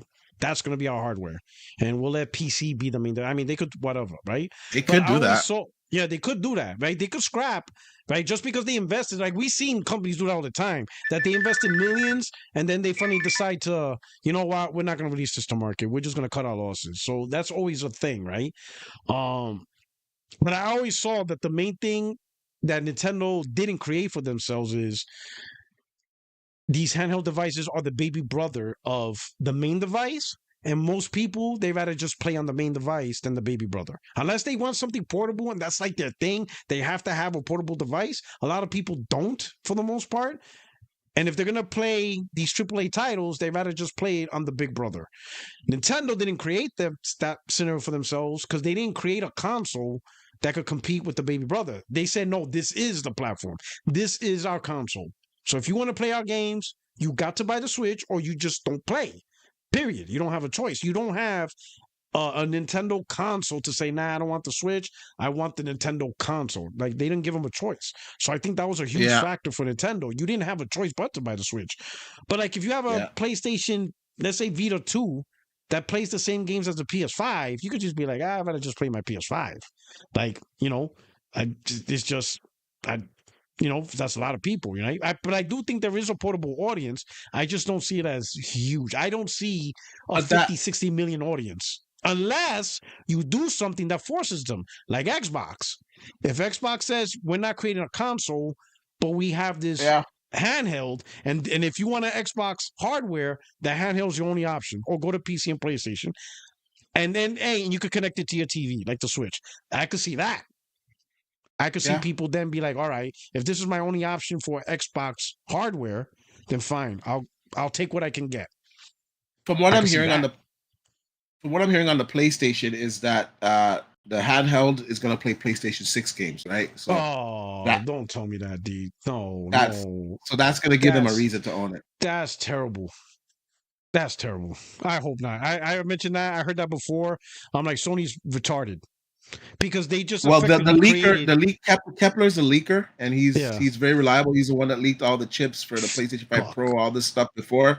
His track record's impeccable, and he said that it's going to play PlayStation 6. Now, mind you, it's not going to play it at the same level as a PlayStation 6, but it's going to play it at a level beyond the PlayStation 5 and in between. It's going to be like their Series S, man. But it's just going to be a handheld. As long as Sony, and I said this, if they create a really powerful hardware for the handheld, they only have to do one thing to ensure their whole ecosystem between the PlayStation 6 and the handheld is not fucked up. As long as they say, hey, there is no requirement to make every PlayStation 6 game work on the handheld. That is developer's choice. We will not have parity. There is no parity clause. If you can make it on the handheld, make it. If you can't, don't worry about it. There will be no forced. As long as they do that, there is no forced requirement to make a PlayStation 6 game have to work on a handheld. If they don't do that, as long as they do that, it'll be fine. But if they do forced parity, they're in trouble. They're not. Sony's smart, man. They learn from Microsoft's mistakes. They watch Microsoft laugh at them, say, "Okay, we're not doing that shit." Yeah, don't do forced parity. Yeah, no, they're not going to do that. But it has to get patched to play. This is what from Kepler information. It's got to get patched to play on that handheld, the PlayStation 6 game. But it's not going to be the exact same. There's going to be cutbacks to it. And he didn't say every single PlayStation 6 game is going to be on there, because he's saying games are going to have to be patched. PlayStation 6 games are going to have to be patched to be on it. So that tells me that not every single PlayStation 6 game is going to run on there. But we already know Sony has this. They have like the portal capabilities. So the games that you that won't play natively on it or won't play good on it, you'll be able to stream it from your PlayStation to that handheld. So I have the portal, right? My wife bought it for me. I wasn't going to buy it, but my wife bought it for me. She just came out and bought it, right? I was like, oh shit, right? I'm like, all right. So instead of traveling around with my PlayStation console, now I do this, right? So here you go. I'm gonna show it off again. I even got a nice protective case. Oh yeah, this thing is gorgeous, yo. But I was surprised. So I'm here. I live here in California, right? Where you moved? I've been here in California. For how long? Germany. Since 2020. Shoot, I didn't know. I was in New York. I know you went to Germany, but I thought you went I haven't lived in New York. Oh my God, since 2005. Oh shoot, that was the last time I lived in New York. I was stationed there actually. I left New York when I was 19. because I joined the Marine Corps. Then like 5-6 years into my career, I got orders to live in New York so I could train the reservists, to train reserve Marines. And I was like, yo, that was great. That was fantastic. I was like, oh shit, I'm back in New York to train the reserve Marines. And I lived there on orders from 2000 to 2005. But after 2005, I left. I never lived in New York since. Oh, wow. Yeah. Wow. So while we were doing a podcast, I was living in North Carolina. I had my house there. And then in 2018, went to Germany. And I lived there from 2018 to 2020. And in 2020, I got orders back to California. I got orders to California for the first time. And I've been here since over the last 5 years. You never losing that New York accent. Oh no! Oh yeah, that's just that's just stuck with me, right? Everybody knows that. Every time they hear my voice for the first time, they're like, "You're from New York?" I'm like, "Yeah, exactly." Right. So next, I'm moving to Florida. So I retired this year, finally. So wow! Congrats. Yeah, thank you. So I'm retiring this year. They give you a good package. What happened? They give you a good package. Oh yeah, good retirement package. Oh yeah. Definitely. Good for you, man. Oh yeah. Thanks for your service, man. Appreciate it. You know, and trust me, D, now's the time to go. That's one thing. Even when we used to fight and be at each other's throats, it's one thing I always respected about you, man. Because personally, I feel it takes a different type of person to really truly put their life on the line for a country. Because I ain't gonna lie to you, man. I can only do it for my family, man. I ain't gonna lie to you. I know what you mean. You know, I know a lot of people. You know, so we'll talk about that for a few minutes. A lot of people talk about that, and the truth is, you're not alone in that. When you here in the United States, only about 2% of the population serve in the military. 98% don't. So it's not like, so what you're saying is not like out of character, you know, and for the people in the chat, or anybody hear this, don't judge a person for not serving the military. Most don't. Even in World War III, God forbid, World War II, only about 3% of the nation in the United States fought. 97% didn't fight for World War II. Most people just won't. It's a lot, right? So it's very common for most people to really only focus on their family and protect their internal, because that's more common, right? But to actually join the military, it's not common. Don't get me wrong. If they're coming into my city and I gotta protect my family, that's different. I'm gonna go on the line, but I'm saying I'm not just like going out. You're not gonna go. You're not gonna go all the way out to Saipan and be like, man, it's hot as fuck. These mosquitoes. Like, fuck this shit. Yeah, so respect the people that serve, because in all honesty, as corny as it sounds, they're the ones that help protect the freedoms that we have, man. Honestly. Yeah, appreciate it. Respect. You know, so thank you. Appreciate it. Thank you, brother. So I took this out to New York because I did go to New York. I had to go to New York.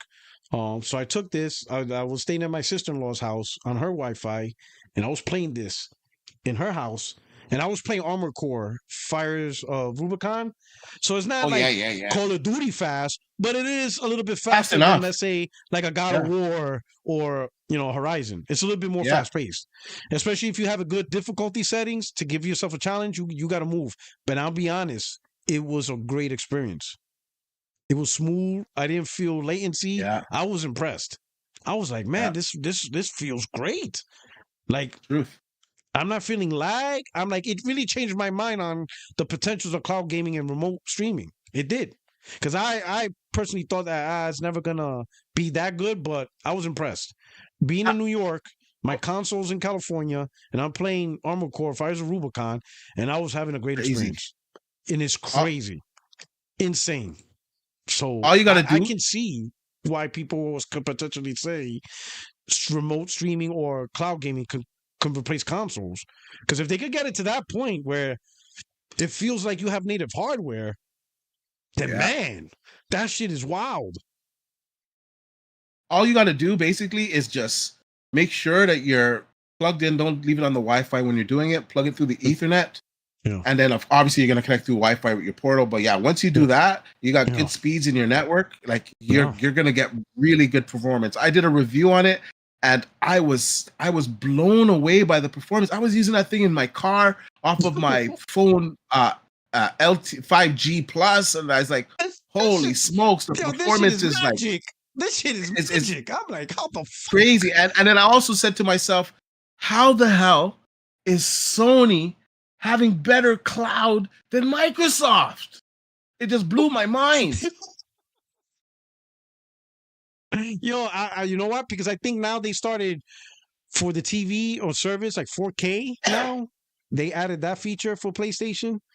And I'm like, wait a minute, Yeah. 4K cloud? Like, whoa. Yeah. They did. That's right. Like that, and that was before Microsoft. I think Microsoft still don't have that. No, they don't. Microsoft That's has I think they have probably the worst. They have the best catalog, but the worst service. Yeah. Like it's gotten better. It's like it's not trash like you can't play it. But if you played GeForce Now, if you played on PlayStation, you're gonna notice it's not as good. Yeah, I heard GeForce right now is the gold standard. I heard it's really great. Outstanding. They really took it to a whole new level. Fonz, before he got his 4090 PC, he was playing GeForce Now with like a 3090 in the cloud, whatever, 4090 in the cloud, and he was saying, "Holy shit, it's like better than my console. Like it feels responsive." And my personal take on it, when I've been playing it, it's fantastic. Best image quality, best latency, and then of course, you know, I want a 3090 in the cloud, or I want a 4090 in the cloud, I want a 4080 in the cloud, and I'm turning DLSS on and putting all these features on. Yeah, like it's a pretty surreal experience. I think hardware will always be around. I do believe that the cloud is the future, but I think it's the future when you and I are like freaking old people. You know what I'm saying? We're old. We do like a reunion podcast and be like, Puertorock, see, they finally got it. They finally got it. It's podcast at 80, right? And finally, our grandchildren, they'll be like, "What's a console?" well, what does that mean? Like, it's a box. You play games. Like, you needed a box. They're gonna look at us like, you had to buy a box to play games. What the fuck? They're gonna look at us like, who does that? Like, it's just not on your TV. Like, oh shit, you know, it's just like, you know, it's just wild, man. How game and stuff like that. Now, let me ask you on the PC question, and I want you. This is again, this is just stuff I'm seeing, but you know, I don't deep dive into it because I'm not a PC gamer, right? So I'm not gonna pretend and start doing PC content. You know, when I do have my gaming PC, then I'll do more of that, right? So now I just sit back and listen for the most part. So since you're here, what an NVIDIA done with their 5000 series card, like seeing PC enthusiasts talk about that, they're talking about like NVIDIA's really, really leaning on their AI technology to push performance, right? Raw native component hardware level power. Like the money for them now is AI, and that's what they're getting to. So they're saying the future PC cards for NVIDIA at least is AI driven power. So like if you try to use raw power for 4K and performance, you're not going to get it. You have to use DLSS. You have to enable all these AI technology because that's what NVIDIA is envisioning. Is that, from your assessment, do you agree? Is that like what NVIDIA is pushing, their AI technologies for the future PC gaming performance and all that stuff? And that's the first question. And the second question is, how do you feel about that? If that's the direction to answer that question. Yeah, to answer that question, everybody's going in that direction. So the next PlayStation is going to be heavily focused on AI, and they've said this they've said it. Mark Cerny came out and said this when he was revealing the PlayStation 5 Pro, and AMD has also said this at their reveals for their 9070 XT, that they're working with Sony and they're going to be creating some really good machine learning AI hardware together. So that's the future for AMD, which thus is the future for the which is the future for the console as well. And NVIDIA, it's the same thing. They're having a high focus on machine learning, the neural networks. There's another. I forget the rendering that I can't. It's on the tip of my tongue right now. But there's I think it's called neural rendering. So they're going to be using neural rendering, which is going to give you better facial animations. It's going to give you like real life facials from the characters, right? So they're working on all of this stuff. But they're also going to be working on performance. Now, I would say in the current market, you know, like a 50, 70 and down, they're really relying heavily on the AI, you know, like frame gen and, you know, the DLSS to really get the performance up. And I don't think DLSS is a bad thing because DLSS FSR4, you know, you're not getting a hit to image quality. You're getting better image quality, or you're getting as good as native image quality, and you're getting better performance. So that's a win. I think where they're trying to cheat is with the frame gen, right? So you get a guy that buys like a 5070, he's like, yeah, I can run it at 4K at 170 frames. But he's running it at frame gen 4 times. You're getting some latency, although the latency is a lot better. You're still getting some latency, and you're definitely not getting image quality that's as good as native, right? So, it's more on those cards. Now, me, who I have a 5090, I don't need to turn those features on. I can just brute force it, right? So I don't need to use DLSS on the majority of my games. If I want higher frame rates, I'll put DLSS on because I don't feel it's detrimental to the image quality or the performance. There's no lag with DLSS. Like it's fine. Frame gen, I tend not to use frame gen past 2 times. If I use frame gen, it's because I'm running it at 4K. I want 160 FPS with path tracing. That's the only time I'm turning frame gen on. But the majority of the cards down the stack, if you want the high frame rate at a higher resolution, you're gonna have to use frame gen. So it kind of is what it is. The next gen, we're gonna be like on 3 nanometer. So they're gonna be more performant anyways. And I think the graphic fidelity will step up because of these machine learning AI capabilities. So I think it's the future. I do. I don't think anything is wrong with the machine learning AI stuff. I think it's fine. I'm just not a big fan of the frame gen stuff. That's when you really start to get into really fake performance. Now, do you think they can improve the frame gen? Because you know how it is when they start out something, it's generally poor. But if they're able to evolve frame gen and actually make it work, I think at that point the community will be like, all right. I mean, yeah, maybe. Well, will never work. There's always right now. No, right now on Nvidia, and I would say even AMD, the 2 times frame gen is fine. There's nothing wrong with using it.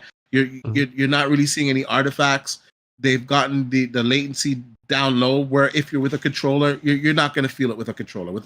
With a mouse, if you're playing Call of Duty, you're going to feel it. You're not going to want to use that with like Call of Duty. No, you're not going to ever want to use frame gen with Call of Duty. Maybe they can improve it in the future, but there's always going to be some latency there. And in a Twitch shooter like that, where every movement counts and every second counts, you just don't want to use frame gen in a game like that. Now, a game like sports, Call of Duty, really not good frame gen. Really, yeah, right? no, like you don't want to use frame gen. Like NBA 2K or something.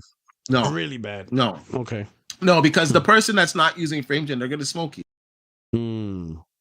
They're gonna smoke you. So it's only good for like the single player experiences. Okay. Or games that you're using like a standard controller for, right? Okay. But it runs good at 2 times. You're not getting any artifacts, especially on the new Nvidia frame gen, and it runs good. Just after 2 times, I just don't like it because that's when you start to see some crap. Right now. All right. One final question. I'm sorry. This I promise. Last question. So 2 weeks ago, I had Zuby Tech on here, and he, we had a lot of topics, but one topic came up about 8K, and he said that Sony is not developing any discs for 8K. So this could be like the first resolution transition where there's no media for 8K. So now I'm thinking, wait a minute. But if there's no media for 8K, how successful would the adoption of that be, right? Because usually the best translation of 8K is like for movies, right? Is the disc. Yeah. Because when you stream a 4K movie, like I'll be honest, like I stream 4K movies, right? But it wasn't until I saw The Dark Knight on a Blu-ray 4K when I'm like, wait a minute. Like this shit don't look like this shit is way beyond the 4K version on Max. Like it's not even close. I'm like, oh man, like 4K on a movie Blu-ray disc is different. Like it's obvious. Yeah. It's not even you can't compare it to the quality. No. But now with 8K, no disc, what is the future in that resolution? Do you think like there's a future in 8K? Technology, 8K gaming, 8K movies and shows?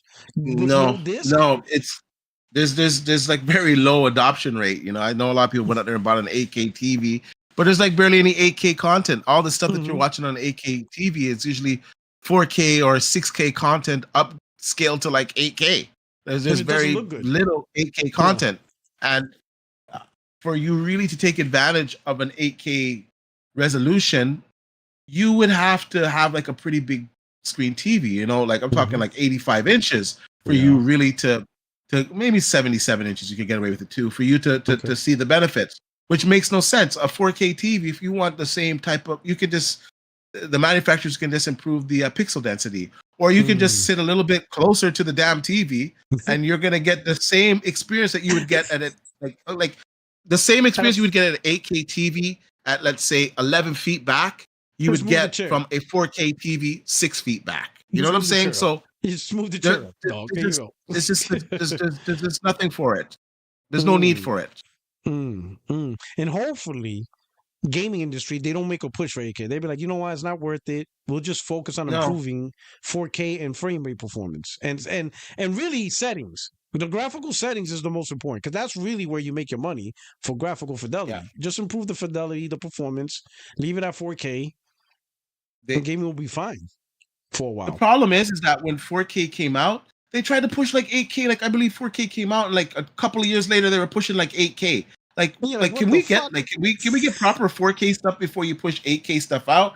And I think the consumer, the public consumer, caught on to like, hey, these guys are just trying to nickel and dime us. We just got 4K, and now they're trying to tell us to upgrade to 8K. That doesn't make no sense. And then people were looking at them and they're saying, I don't even really see the difference between the 8K and the 4K. So why am I paying the extra money? So 8K, I think honestly, it's like 10 years away before they make like a proper shift to 8K when they're done with 4K. It's a long time away. And I know behind the scenes, like Samsung, LG, they were planning, like, they have 8K TVs, but they were planning a big wave. They thought that they would be a big thing. They had, behind closed doors, 8K televisions that did glassless 3D. Wow. Because at such a high resolution, you do glassless 3D. It's like amazing. So they had like a whole market for it, but there was just very little interest in 8K TV. So it's pretty much dead right now. Like it is the future, obviously, because one day we're going to be tired of 4K and we're going to want more, but that day isn't anytime soon. Yeah, especially now with prices going up, it's going to impact TVs also. TVs are going to be impacted by this. TVs are going to get more expensive. That's everything. Fuck, like, honestly, tell you, I don't want to get political, but whatever. It's your show, so you can take the heat. but honestly, like, without getting, because I know it's so divided out there, but honestly, what's going on right now, it's not good for the American consumer. It's not good for the American family. It's not good for the American business. And just like I was talking about, the effects of not releasing, or the effects of releasing your Xbox games on other platforms, how in the future it's going to affect the Xbox console and people aren't going to want it. What's happening right now, some people are going to start to feel the pinch already. Some people are going to feel it sooner than others. A lot of people are going to feel it a lot later. A lot of people are going to feel it a year from now. A lot of people are going to feel it at Christmas time when they're having to buy stuff. That's when it's really going to hit home, because most products, some part of it comes from China. All these American companies that you love, they're sourcing their parts from China. Some of them are going to go out of business. Some of them are going to continue to get the stuff from China, and they're going to pass it on to you. And all of your goods are going to go up in price. You think it's bad, the Xbox, cars are going to go up $5,000, produce is going to go up, jobs are going to be lost because now there's less stuff coming in. There's going to be less drivers out there. That's going to increase crime. That's going to increase people's depression. It's going to, unfortunately, people might turn to other illicit things I don't want to say on your podcast to get your red flag. And it's no, but in all honesty, it's gonna ruin marriages. It's gonna ruin businesses. It's gonna depress people. It's not gonna be good. Literally everything that is made in America parts are outsourced from the States. The cars, the electronics, the televisions, the headphones, the hats. Go to Trump's store, flip over the hat and see where it's made. Look at the tag. It's made in China. So even your Trump hat's going to go up in price. Yeah. Even just like you already hit a point. UPS, you heard of UPS, the postal, they already cut 20,000 jobs and closed facilities in anticipation of the reduced amount of Amazon shipments. Yeah. So they're already projecting. Amazon sales are going to go down. People that have storefronts, and I have a storefront in Amazon. Now, if I was selling in the States, I'd be dead to rights because I wouldn't be able to afford to bring the stuff in.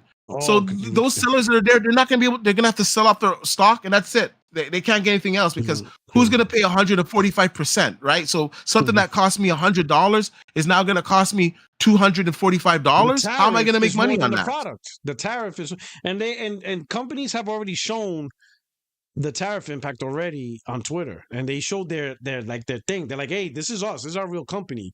We paid like $1,000 for this product. We have to pay 1,000 something for the tariff. So the tariff is more than the product that we bought.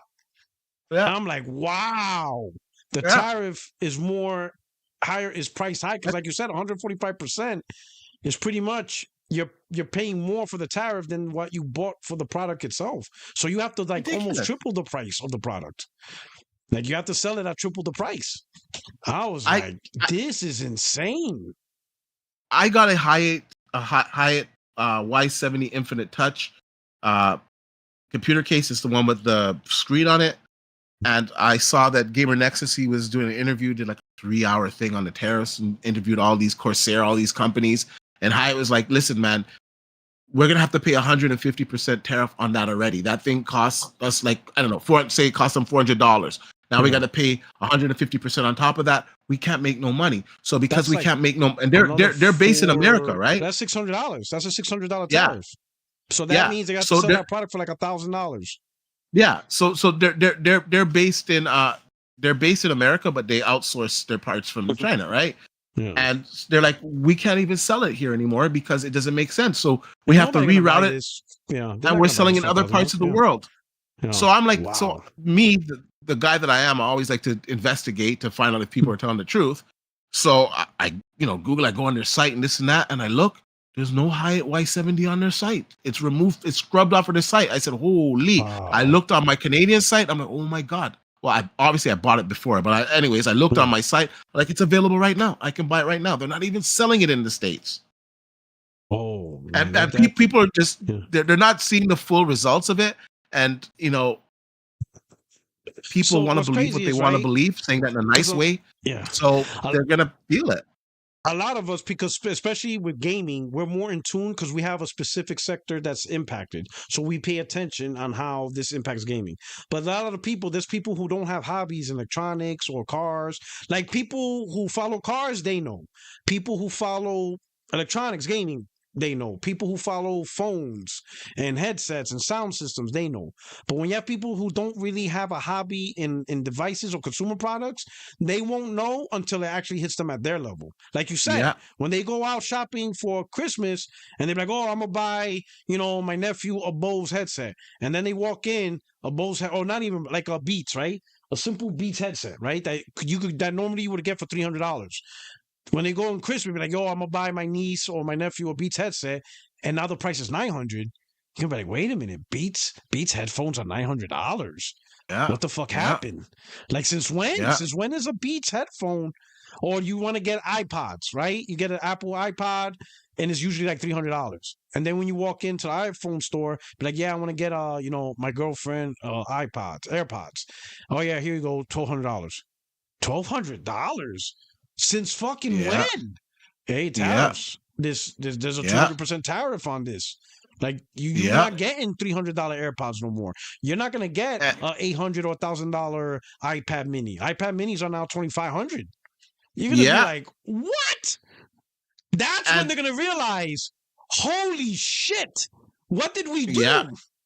Yeah, and they're gonna realize too when the meat's more expensive because a lot of the meat that the U.S. sold was sold to here in Canada, as well as to China. China bought a lot of meat. China said, "That's it. We're done. We're not buying your meat anymore. They stopped. We're not buying your meat. We're not buying your oil anymore. We're not buying this anymore. We're not buying your eggs." They were the third largest customer for the American beef industry.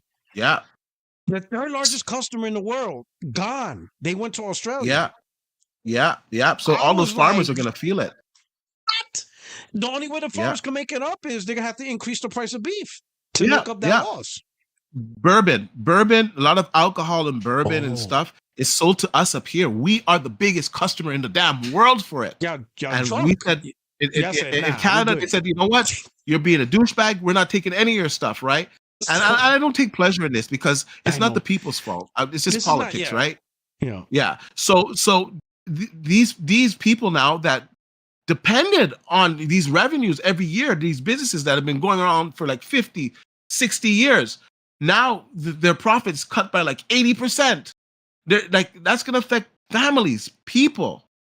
For what? This is like an unnecessary thing. It's not who was going to tariff war with anybody. I don't know, man. So we just, I mean, I know it's just going to take time. Some people still don't believe it. I'm like, listen, you're eventually going to see it. You're going to experience for yourself. Like right now, the ones who know that's going to happen is like it says, like me, you, and other people, because we have a hobby that's impacted by it. But a lot of people don't have a consumer hobby. But eventually, like you said, our birthday is going to come up next year. Christmas next year. Things are going to come up, even Valentine's Day. And that's when people are going to notice, wait a minute, why is this thing so expensive? And then they're going to realize, oh, shit.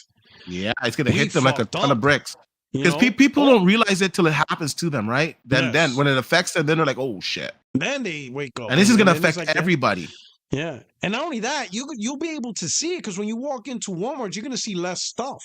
Because some stuff, they're just going to not sell it in U.S. anymore. It's not going to be worth it. It's not worth it. It's not worth the discussion. We just won't ship it there. So when you walk into stores, you'll be like, man, there's a lot less stuff going around. Or like you could just see emptiness. You're like, what's going on? There's like less stuff in the shelves. I'll say this. If you're in the market to get a TV, you better grab that shit right now if you're in the States. If you're in the market for like an Xbox and it hasn't gone up yet at the retailer, you better grab it. I saw today that Destin, Jerry, and I never say his last name. I never say his last name right. Sorry, but him and Ryan. They both bought PlayStation 5 Pros, man, in anticipation of the tariffs. And if you want a PlayStation 5 Pro, you better go grab that because I can't promise you Sony's not going to raise the price either. I think they're going to raise the price also eventually. Maybe it's really a question is how long they can hold off. But eventually their stock is going to run out. They have to restock. And that's when your iPhones are going to go up. Your Samsung phones are going to go up. Right now, that reminds me. I'm going to have to, because right now me and my wife have iPhone 13s. I think we're going to upgrade to the 16 right now and just get it over with. And that's it. Because like you said, like I tell people, listen, if you're thinking about getting the Pro, that means you need to buy it. Don't think. Yeah. Worst case scenario, you could resell it and at least get your money back. But buy it before that thing goes up. Because if not, and if you're still on the PS4, stop it. Just stop playing around. Yeah. Get the PS5. Yeah. Just get the PS5. You're done. Get your Portal now. Get your stuff now. To all you sexual deviants, get your battery toys now. Those are gonna go up too.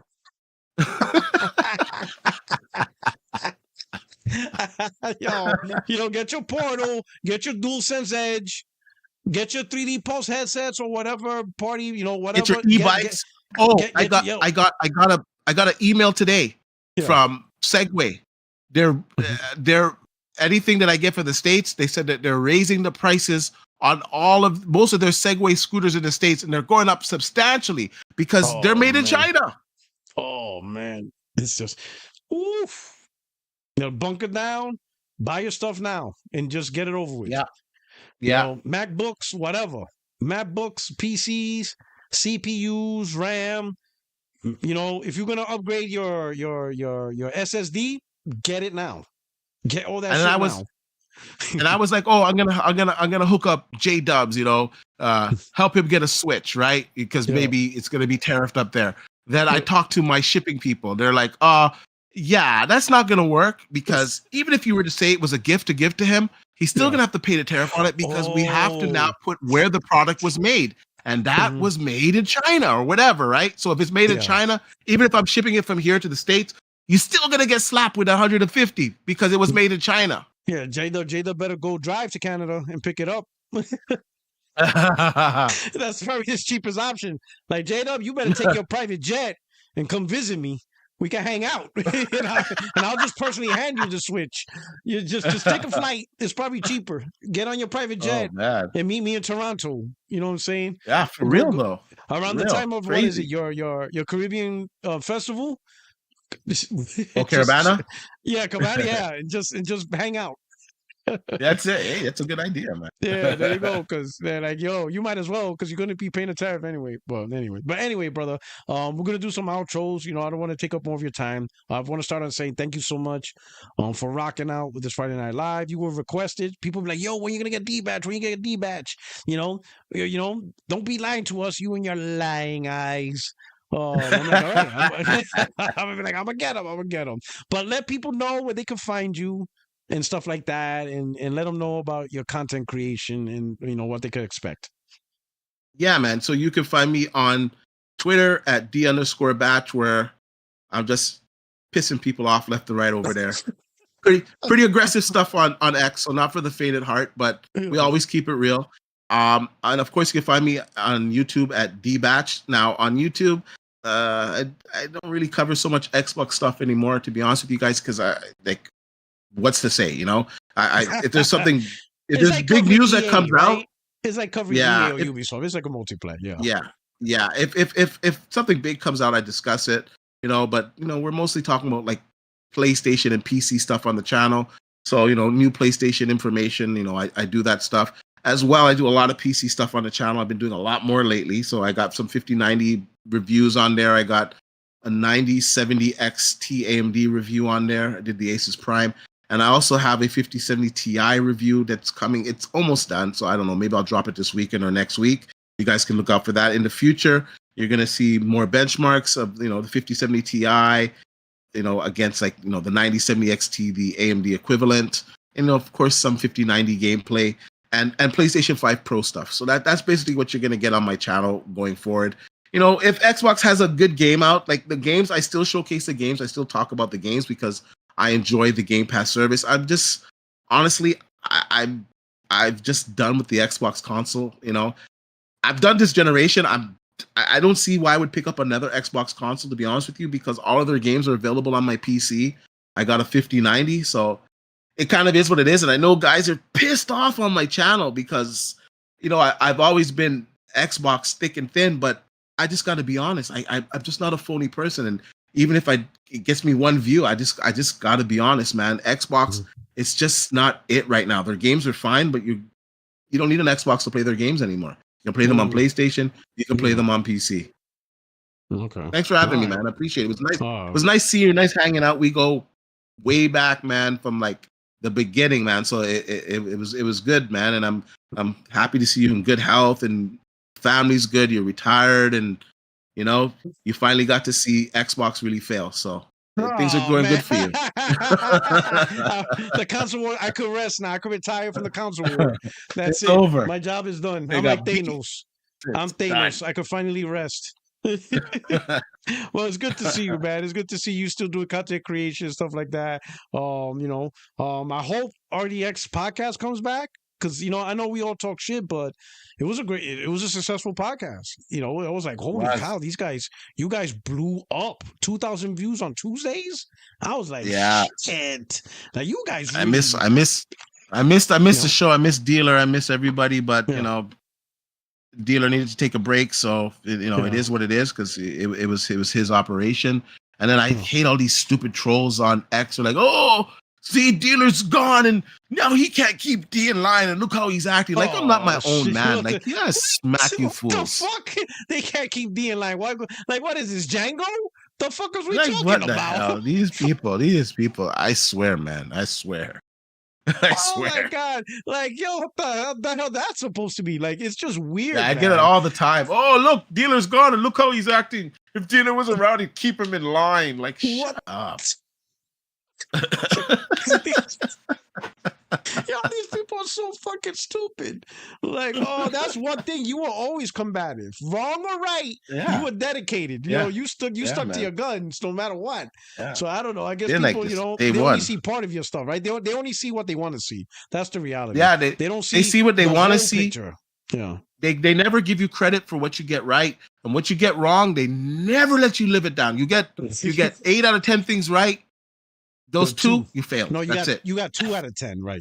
That's what you got 2 out of 10. That's what you got. And that's all they remember. Ridiculous. Oh man, all right, brother, man. But thank you so much for rocking out. Hey, to everybody, check out D-Batch on his channel. The link I put it in the chat.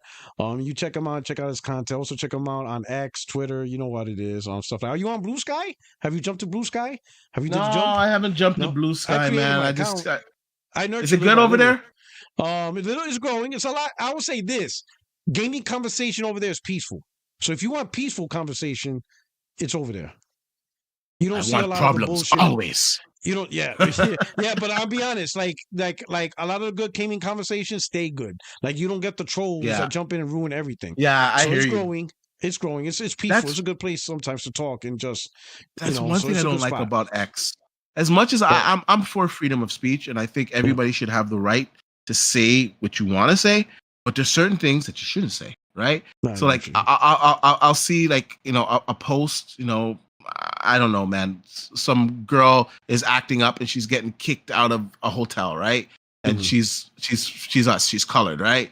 And then there, then you get these racist memes and like with the hard R and the N. And there's and it just stays up there. Nobody does anything. It just stays up there.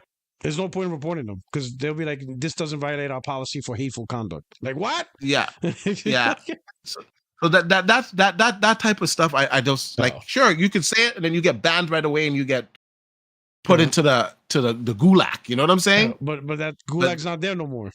No, it's not. So that's the one thing that I don't like about X-Men. But apart from that, it's fun times. But yeah, I'll try out that Blue Sky for sure, man. Little by little. Yeah. Oh, I did a video yesterday on the whole debacle of Xbox increasing their prices and their revenue report and what it means for the future. So if you guys want to check that out, that's on my channel, that Puertorock linked as well. But thanks for having me, brother.